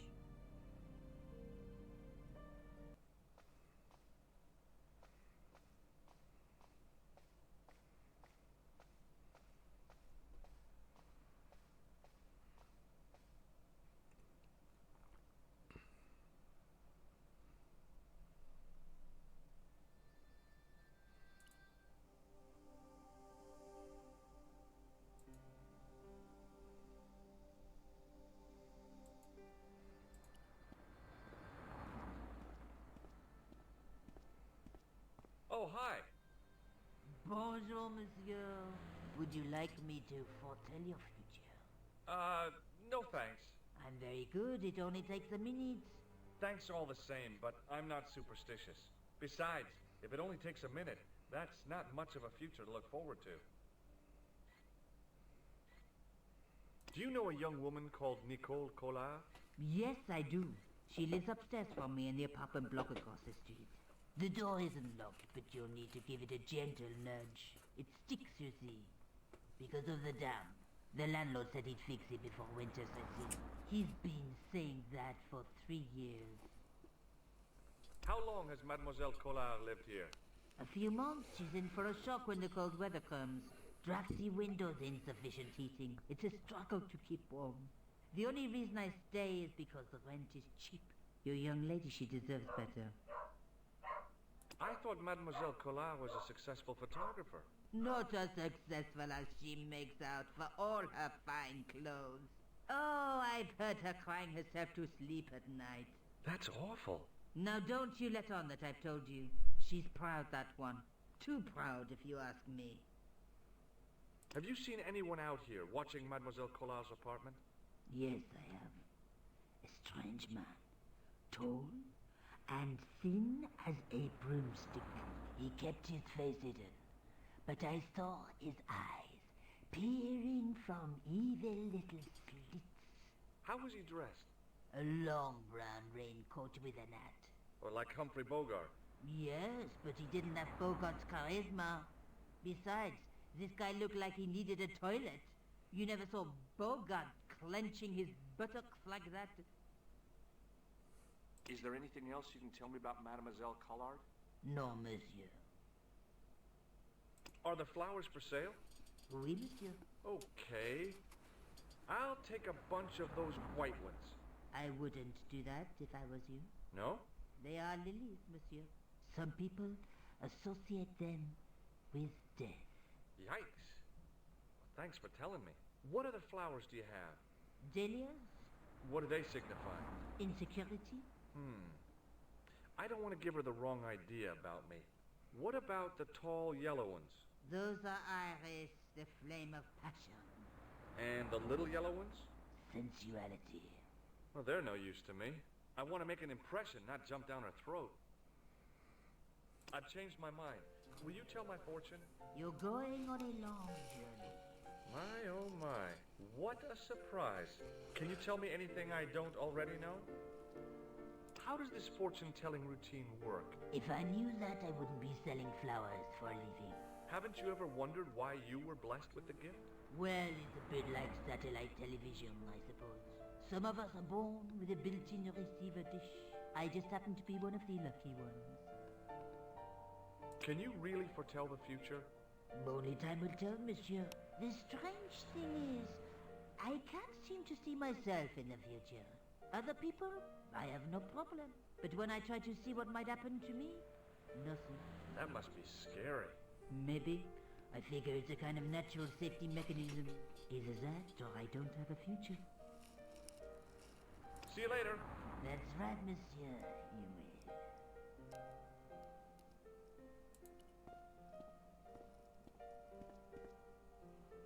Remembering the flower seller's advice, I pushed the door gently just above the lock. Hi. Bonjour. I'm glad you could make it, monsieur. Please, call me George. Fine. I'm Nicole. Take a seat, George.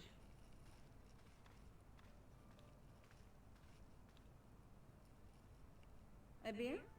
And what have you been up to? I've been exploring the sewers underneath the cafe. I thought I could smell something bad. The clown used the sewer to escape and to change out of his costume. I guess he was in a hurry. He left his jacket behind. And? I got his tailor's phone number. You had better luck than I did. Luck, she said. Luck. Hard work, I'd call it. What happened? My editor told me to drop the story. Can you believe it? But you're not going to do that. Oh, no. I'm going to find out what's behind these killings. It just doesn't add up. It almost feels like some sort of conspiracy. The police in 3 different countries have kept very quiet about the murders. The press don't connect them at all. They blame them on political, religious, or militant minority extremists. Well, that covers just about everyone. Tell me more about yourself. There's nothing much to tell. Well, how'd you get into photography? I guess I owe that to my father. He bought me my first camera. I was 8, and my parents had just split up. Did you live with your father? Yes. My mother went off with her new boyfriend. I didn't mind. Papa was all I needed. 4 years later, he died in a plane crash. Oh, I'm sorry. It's all right. I don't mind talking about him. He was more like an older brother, really. Always joking and laughing. Papa always wanted me to study art. That's why I went to college. Did you learn about photography at college? God, no. I couldn't afford the materials. We were billed for everything we used. Paint, canvas, paper. Most of my year turned to minimalism. It was cheaper. I used to go poaching in the park for squirrel hair. The only time I wasn't hungry was the term I did printing. I used to eat the potatoes. You're making fun of me, aren't you? Oh, no. Tell me more about the clown's previous victims. The first was Arno Bellotta, the millionaire pharmaceutical baron. He made his money from amphetamines in the post-war slimming and diet boom. Imagine it, millions of housewives literally speeding their butts off.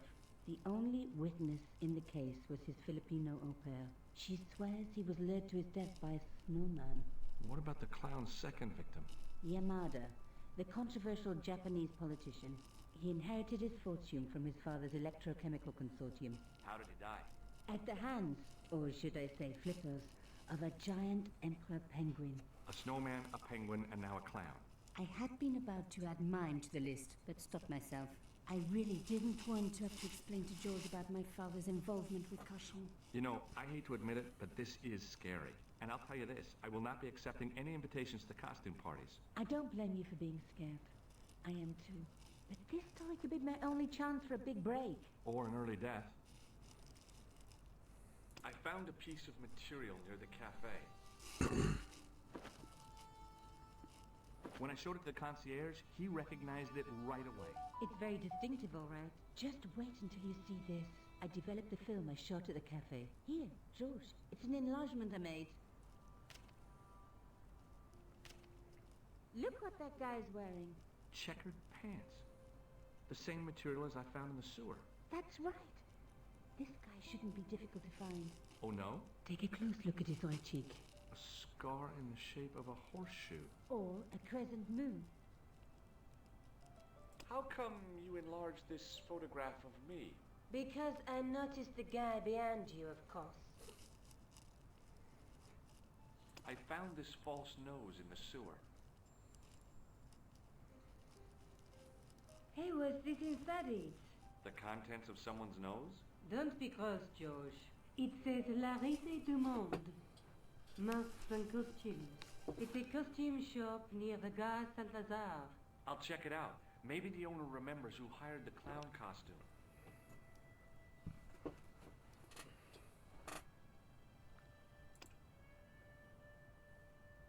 I found this tissue down the sewer. That's disgusting, George. No. I think the stuff on it is grease paint, like actors use, or clowns. It's still disgusting. Get rid of it. I have to go. Okay, I'll see you later. Excuse me.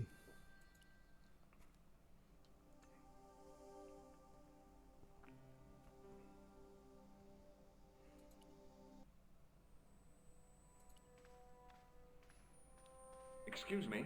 Bonjour, monsieur. Please, come in. Welcome. Leave the mundane world behind. But in these four walls, fantasy is king. I don't want a costume. Didn't you ever dress up when you were a child? Not that I remember. Incredible! You'll be telling me next that you never shared your elder sister's lingerie. I don't have a sister, and I think I'd look pretty silly in a brassiere. I just need some information. Of course. How can I help you?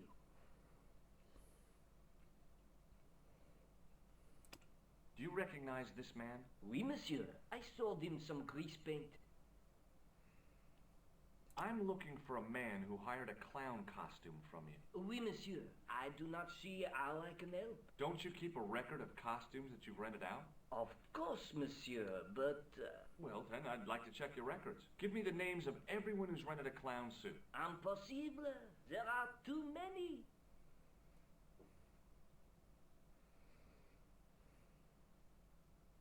Have you heard of a man named Plantile?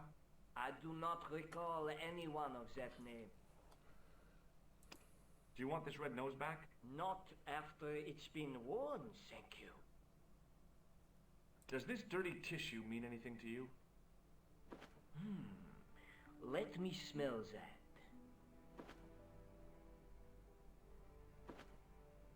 Bestheimer's number 7 white pancake. Theatrical grease paint, right?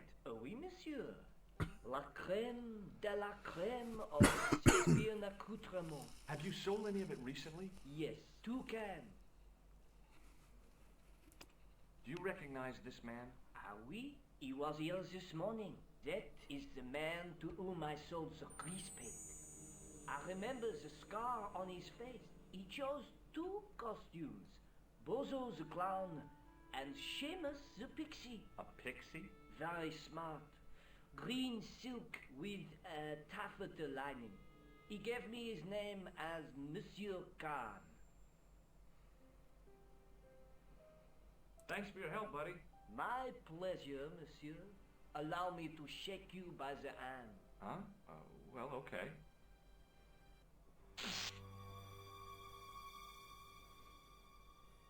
What are you trying to do, kill me? You did not find it amusing? I never saw the funny side of electroshock therapy. Eh bien, it is yours to keep. A gift? Do I need a license? No, but I give you a word of warning, monsieur. What? Remember to switch it off before you visit the toilet.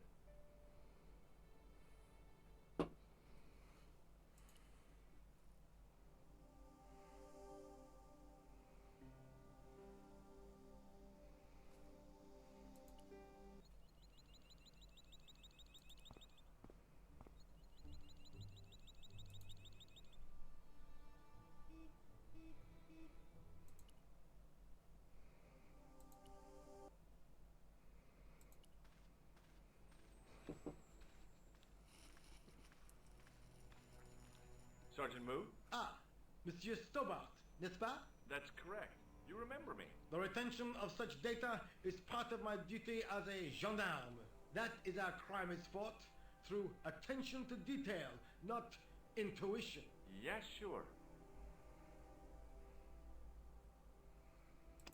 Do you recognize the man in this photograph? No, monsieur. It's the guy who bombed the cafe. The clown. This man looks nothing like a clown. He's taken off his grease paint and costume. Then there is nothing to link this man with the killing. Nothing? Look at those murderous eyes. Hardly likely to get him convicted. I found this red nose in the sewer. What were you doing down there? Fishing for clues. That's where the clown went. You still insist you saw a clown, monsieur? Of course. And this novelty nose proves it. It will take more than a plastic proboscis to convince Inspector Rousseau. You don't want this as evidence, then? Certainly not, monsieur. Do you recognize this dirty tissue? No, monsieur, I do not. I found it in the sewer. Perhaps it would be better if you put it back there. No way. This could be an important clue. If you say so, monsieur. Would you like to shake my hand, Sergeant? Not while I'm on duty, monsieur. The gesture could be misconstrued. Do you know a man named Khan? He's a shifty-looking guy with a scar on his right cheek. No, monsieur. Has this man any connection with the bombing of the cafe? Yes. I believe Khan was the name he used when he hired the clown costume. I was one of the last people to see the victim alive, Sergeant. Does that worry you? Yes, it does. I feel I owe it to him to find his killer. That is best left to the authorities, monsieur. Did he speak to you? Tell you anything? No, he just grinned and nodded. Don't let it trouble you, monsieur. Go home and try to forget. I know the identity of the dead guy. His name was Plantile. Is that so? You knew him, did you? No, but... We'll know everything there is to know about him soon enough. I'm trying to be helpful here. The best way you can help us is to go home, monsieur. Is Rosso here? Yes, he is. You wish to speak to him? Yes, I do. One moment, monsieur. It's Stobart, monsieur. He insists on talking to you again. Did he say what it was about? No, monsieur. Very well.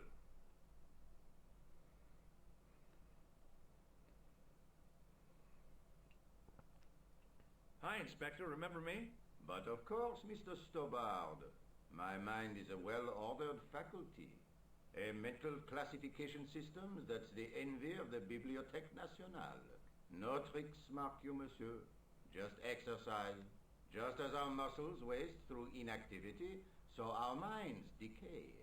But there is no need. If only people would learn to exercise their wits daily. If he was trying to impress me, it worked. He was pompous and patronizing, but he had style. Eh bien, if you called about the bombing, you're too late. Investigations have been closed. But I've been taken off the case. what about the murderer, the dead guy? It is out of my hands. Don't you want to know what I found out about the killer? I told you, monsieur, the case is closed. I have washed my hands of the whole affair. Then I'll have to continue my investigations without your help. No. You must forget the business of the clown completely. Go back to being an ordinary tourist, Stobart. Did you find out the ID of the guy who was killed in the explosion? I already knew who he was. I heard that the bomb victim's name was Plantar. Your sources are reliable. He was a big shot at the Treasury, wasn't he?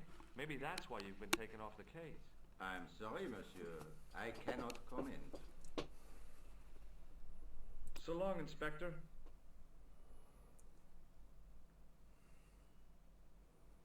See you later, Sergeant.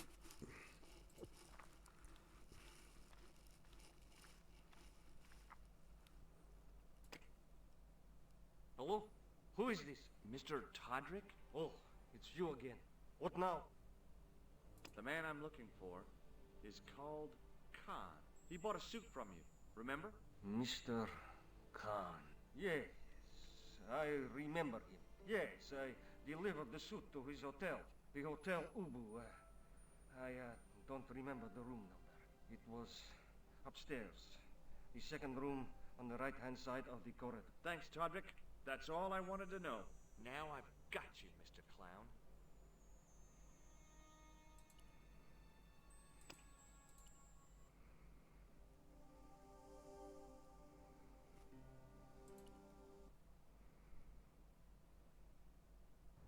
Hi. Oh, hello.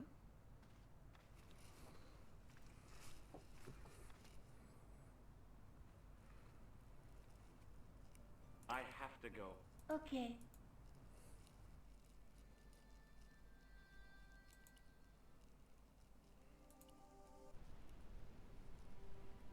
The man looked like an amiable Bigfoot. Excuse me. Yeah?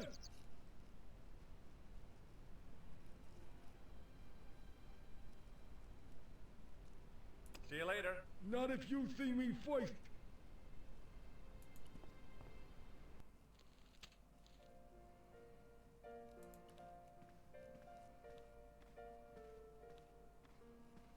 Excuse me, didn't I see your picture in the news?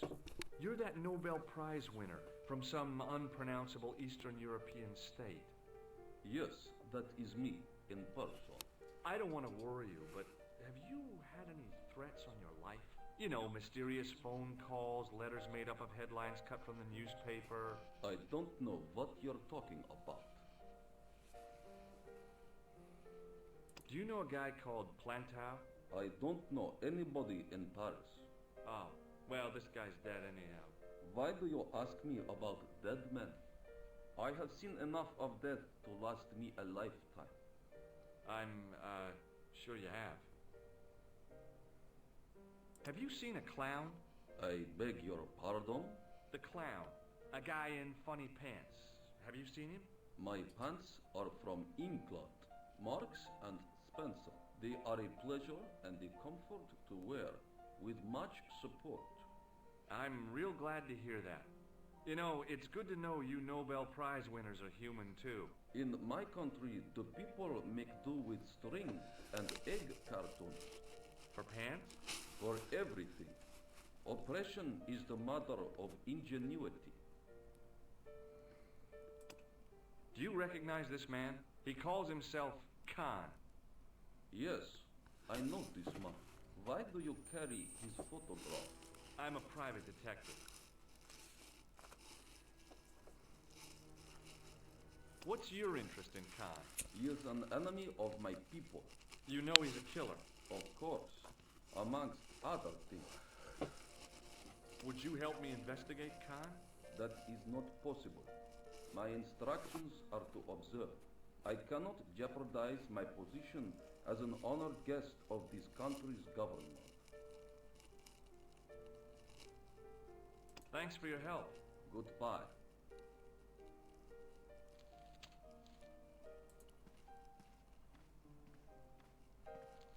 Hi there, ma'am. Well, hello. What can I do for you? I'm looking for a man. You disappoint me, my dear. For one foolish moment I thought... But never mind. Aren't you going to tell me your name? George Stobart, ma'am. How sweet! I once had a stable boy called George. I am Lady Piermont. The common reaction is to kneel and stutter, but it's not obligatory. A real lady? I mean, you're an honest-to-God aristocrat? Oh, I don't know about that. Few of my ancestors are honest, not even to God. I can trace my family back to the Normans, but don't let that intimidate you, George. Beneath that impressive pedigree, I'm just flesh and blood. The blood may be blue, but the flesh is the plump beef of old England, so to speak. You appear distracted, George. Is there any way I can help you?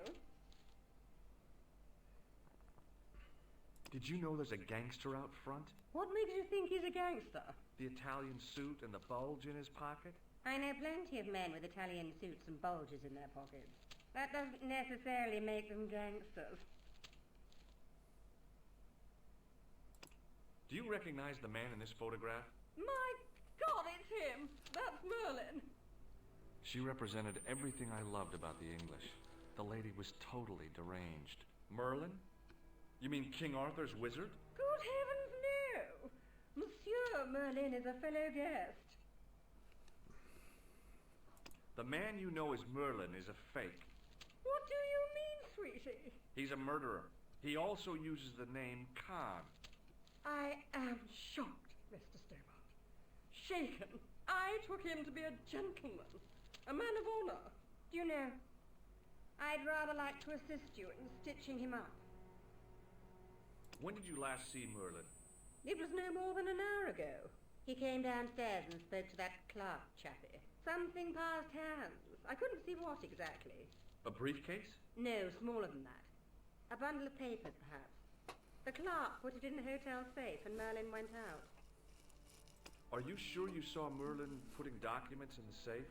Yes, darling. Positive. I wonder what they were. Obviously something of great importance. Yeah. I'd sure like to get my hands on whatever it is. I'll bet they had something to do with Plantow's briefcase. Has Merlin returned to the hotel? No, he hasn't. Are you going to search his room? If I could get in there, I would. Are you here in Paris on vacation? No, darling, I'm on holiday. I needed to get away after Algy's funeral. I didn't realize you were mourning the loss of a loved one. I'm not. He was my husband. I'm sorry to hear about your husband's death. You wouldn't be if you knew him, my dear. It gave me the opportunity to take a well-deserved holiday. Daphne suggested a change of scenery. Paris, she said. The wild romance is just what you need to take your mind off the inquest. Well, the closest I came to romance was being wooed by a drunken Breton chef. I must say I was disappointed with his coq au vin. Not at all what I was expecting. I was thinking of cutting my holiday short, packing my bags and heading back to Hemel Hempstead. That was until last night. What happened to you last night? I was stricken, Mr. Stobart. Cupid's arrow has cleft my bosom. They couldn't really miss. It was just as I'd always imagined it should be. The intimacy of candlelight. Romantic music tinkling across the room.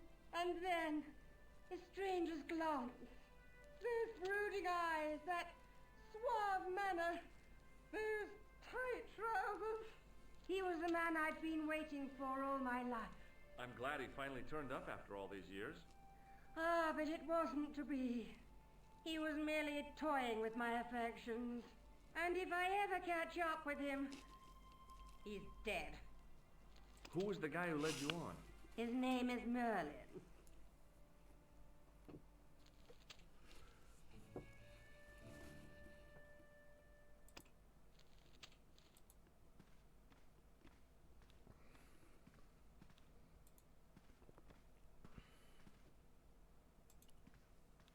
Hanging from a brass hook was a key and a plastic tag.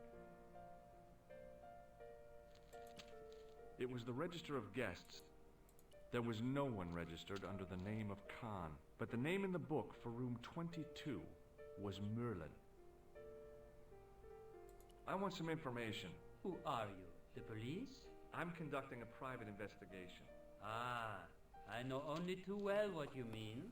That is one of the drawbacks of the catering business. When people book into an hotel, they leave their morals at home, no?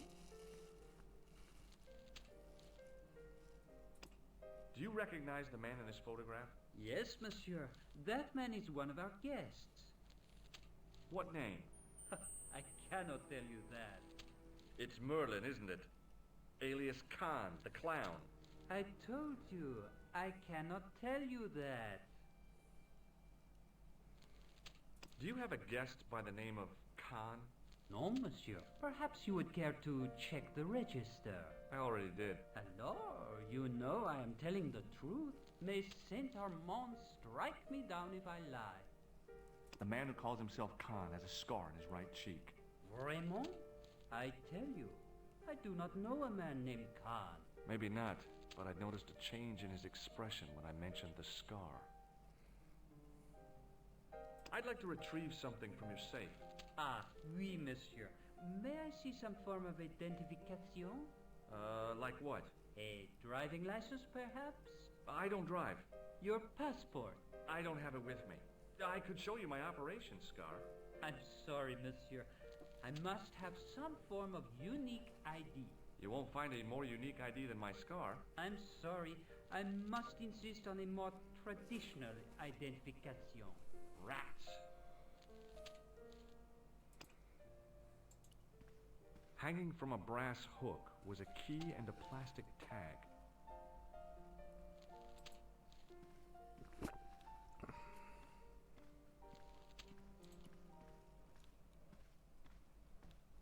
Hi, ma'am. Hello, George. What can I do for you now?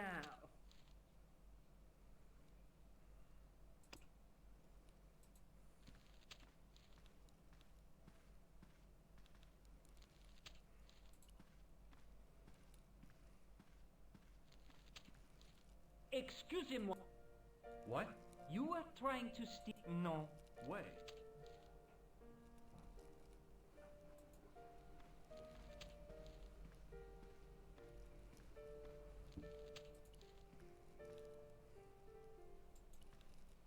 The sign on the door read 21. If the tailor's description was correct, this was the killer's room. The sign on the door read 22.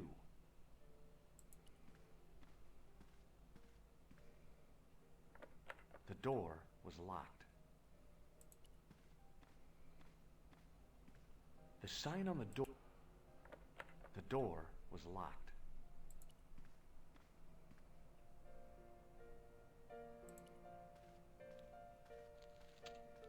What now, monsieur? About the key hanging on the hook over there. Oui, monsieur. Which room is it for? Number 21. Is that room taken? No. The guests checked out this morning. I'd like to check into room 21. That is not possible. How come? You said it was vacant. It is reserved for another guest. Rats. No, monsieur. Dutch.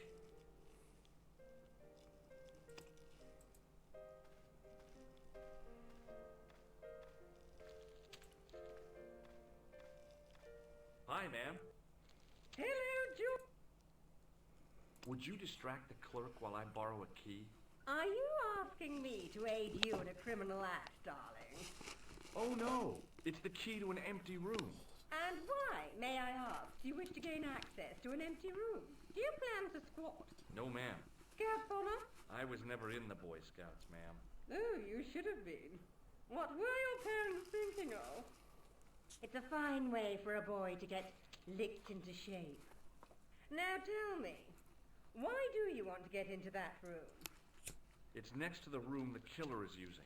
Ah, so you plan to eavesdrop on Merlin? I was hoping there might be a connecting door. Well, how can I refuse? I shouldn't think my feminine charms would be much use in this case, but a good dose of English arrogance might do the trick.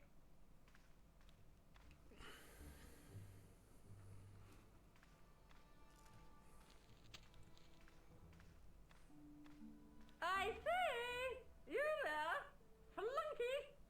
Oui, madame. Listen carefully. You do understand English, don't you? But of course, madame. Good. I wish to deposit some jewelry for safekeeping.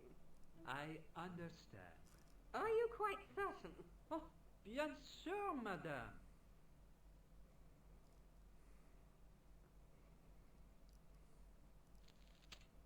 Over to you, my dear.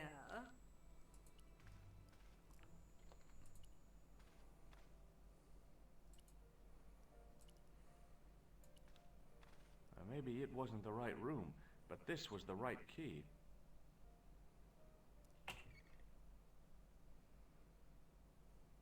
It was a massive mahogany wardrobe.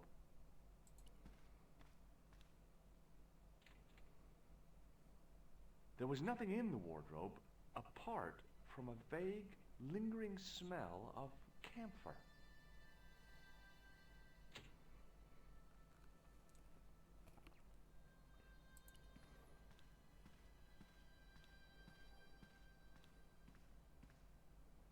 The cabinet was empty, but it smelt of onions. No kidding, it really did.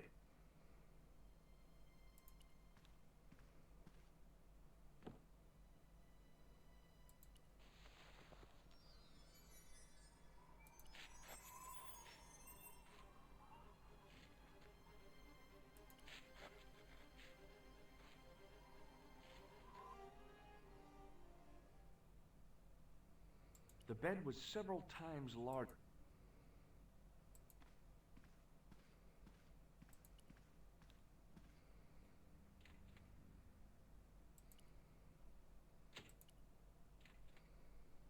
The closet was a solid, impressive piece of antique furniture.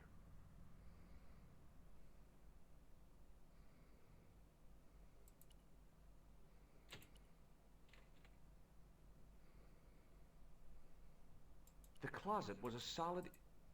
The closet was... The closet was... The closet...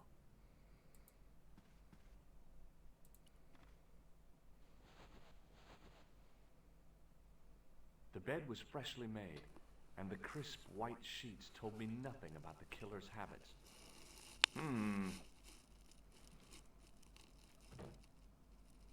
It was the battered leather briefcase I'd seen Plantar carrying just before he died.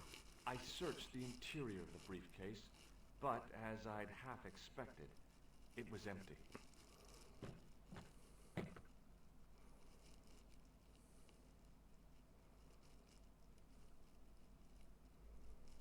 The closet... The closet... It was Khan.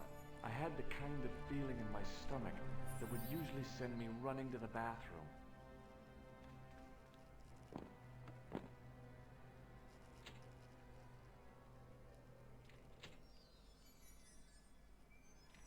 As Khan opened the wardrobe, I was sure I was dead.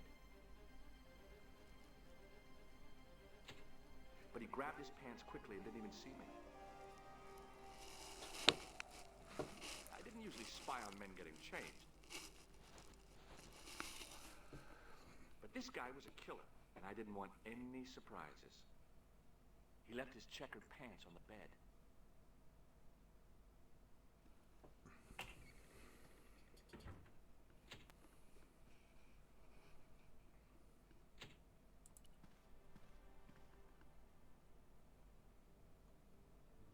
I had that kind of feeling you only get from searching still warm pants. The pocket was empty. A strip along the side seam of the pants had been unpicked, then sewn back up with strong thread and a special stitch. There was nothing in the...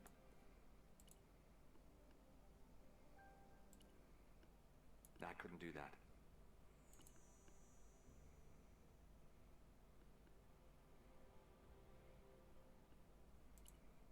A strip along the side, then sewn...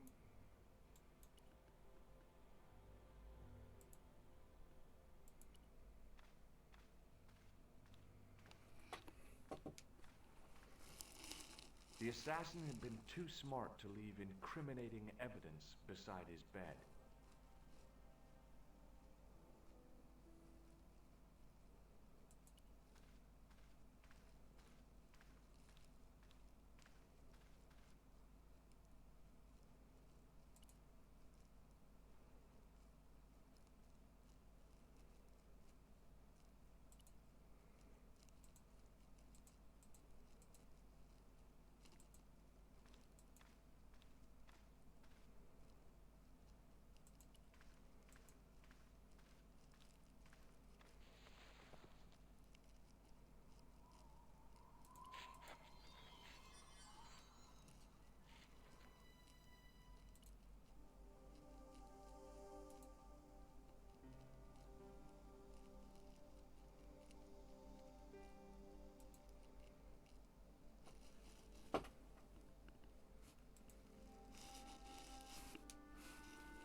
I flipped the pants over. I found an ordinary matchbook. No matches, no clues. But as I pulled it from the pocket, a strong thread came with it. A thread with a metal tag on the end. I pulled on the metal tag and the thread came out of the pants. It was like pulling out a ripcord. The pocket was empty. I found nothing in the pocket. I turned the pants over again. I searched the pocket gingerly and found a pass card. It read, Thomas Merlin, Gruber Electronics Corporation.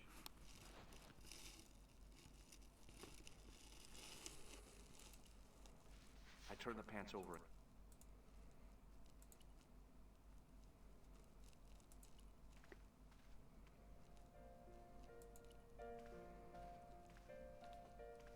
What now, monsieur?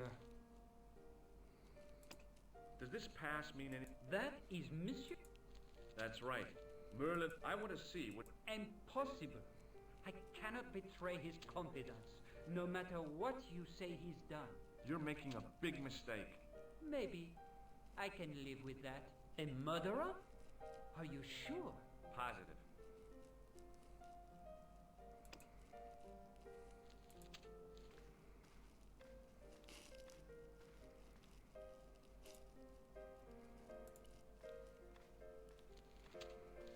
Hi, ma'am. Hello, George. What can I do for you now? I found this pass in Merlin's room. So, that deceitful little man is passing himself off as an electrician, is he? Uh-huh. This guy probably has a million faces. I showed the pass to the clerk, hoping he'd give me Merlin's papers, but he wouldn't buy it. He's too scared. I'll give him something to be scared of. Follow me, George!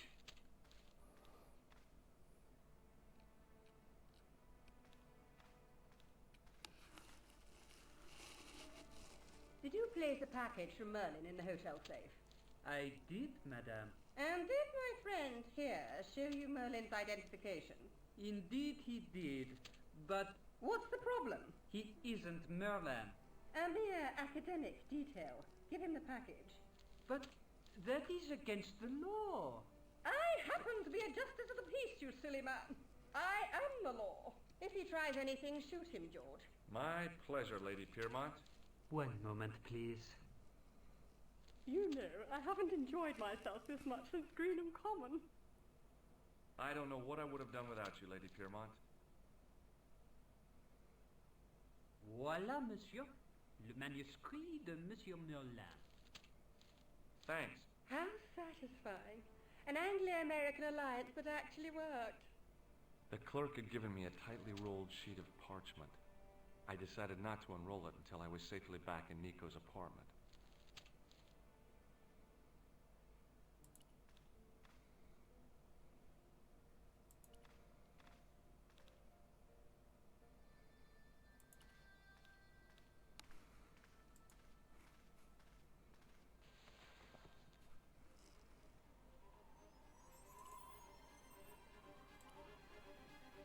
I knew this was no way to treat an ancient manuscript, but I couldn't let it fall into the hands of the goons waiting outside.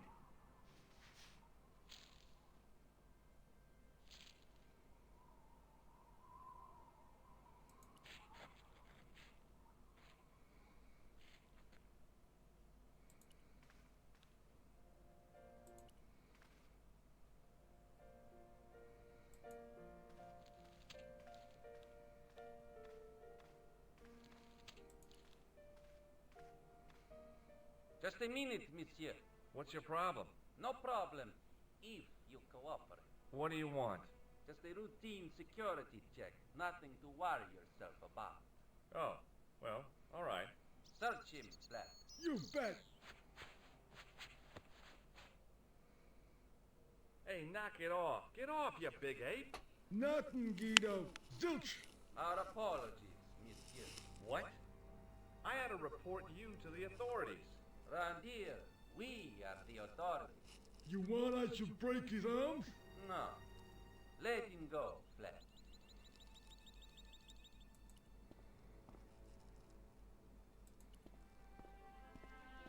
If the manuscript was what Flap and Guido were after, they were going to be disappointed. I couldn't wait to get back to Nico's apartment and check it out.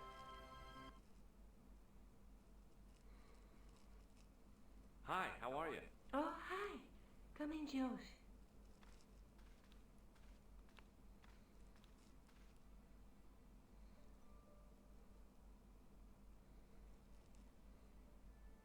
I found this matchbook in the killer's hotel room. It's from the Club Alamut. Never heard of it. Is there anything written inside it? No, what were you expecting? If this was a movie, there'd be a clue. A name or an address. That's no use. There aren't even any matches in it. Oh well, I'll keep it as a souvenir. I found this in the killer's room. What is it? A credit card? ID, Thomas Merlin, of the Gruber Electronics Corporation. Never heard of it. You're just not going to believe what I found. It's not another part of the clown's costume, is it? It's a medieval manuscript. Khan left it in the safe at the U-boot. It's incredible.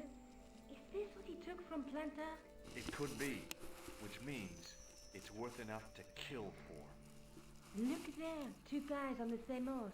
Oh yeah, maybe they couldn't afford one each. What of it? Have you ever heard of the Knights Templar? Their official seal was an image of two knights sharing a horse. Whatever this manuscript means, it's connected with the Templars. How come you know about these knights? I learned about them while writing an article on the Crusades.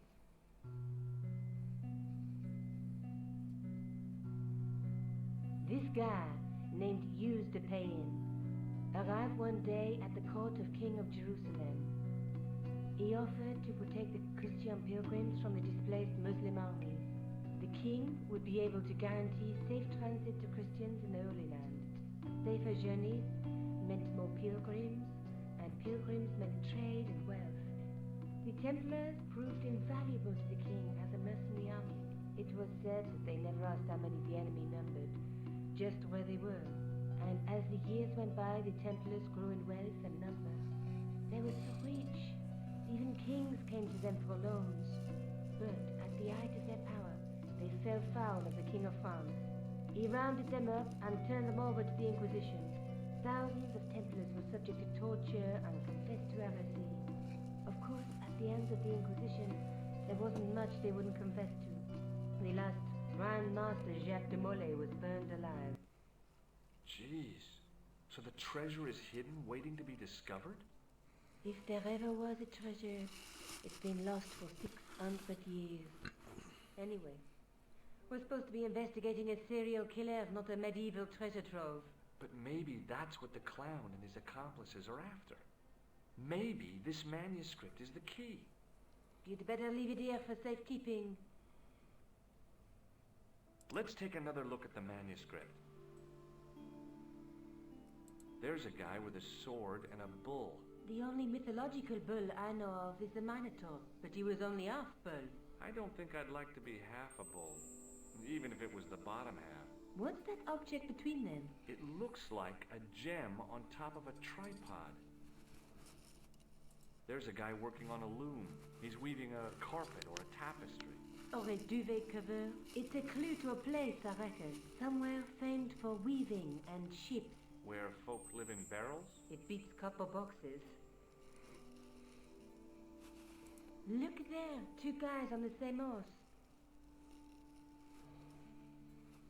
A knight with a crystal ball. Now, there's something written on the scroll beside the knight. Yes, but it's written in Latin. Per disciplinam mea lux videbis. By my teachings, you will see the light. You speak Latin? Where did you learn a trick like that? A trick? I studied law, okay? I can read Latin. My, you're touchy. Tell me that again. There's a woman looking at her reflection in a mirror, but the reflection has 3 hideous faces. She reminds me of the wicked queen in Snow White. She was the one who said, "Mirror, mirror on the wall," wasn't she? She made me cry so much when I was a kid. Mom carried me out of the movie theater. She didn't frighten me in the least. Like I said, I was only a kid. I didn't like the crocodile in Peter Pan either. Let's face it, we need help, George. Someone who knows about these things. Who do you suggest? Indiana Jones? I know a guy who specializes in medieval studies. His name is Lobino. Huh. Some stuffy old fossil who gets horny over ancient relics, I suppose. Far from it. Andre isn't the stereotypical professor you have in mind. Where can I find this Lobino guy? At the Krone Museum. I'll give you the address.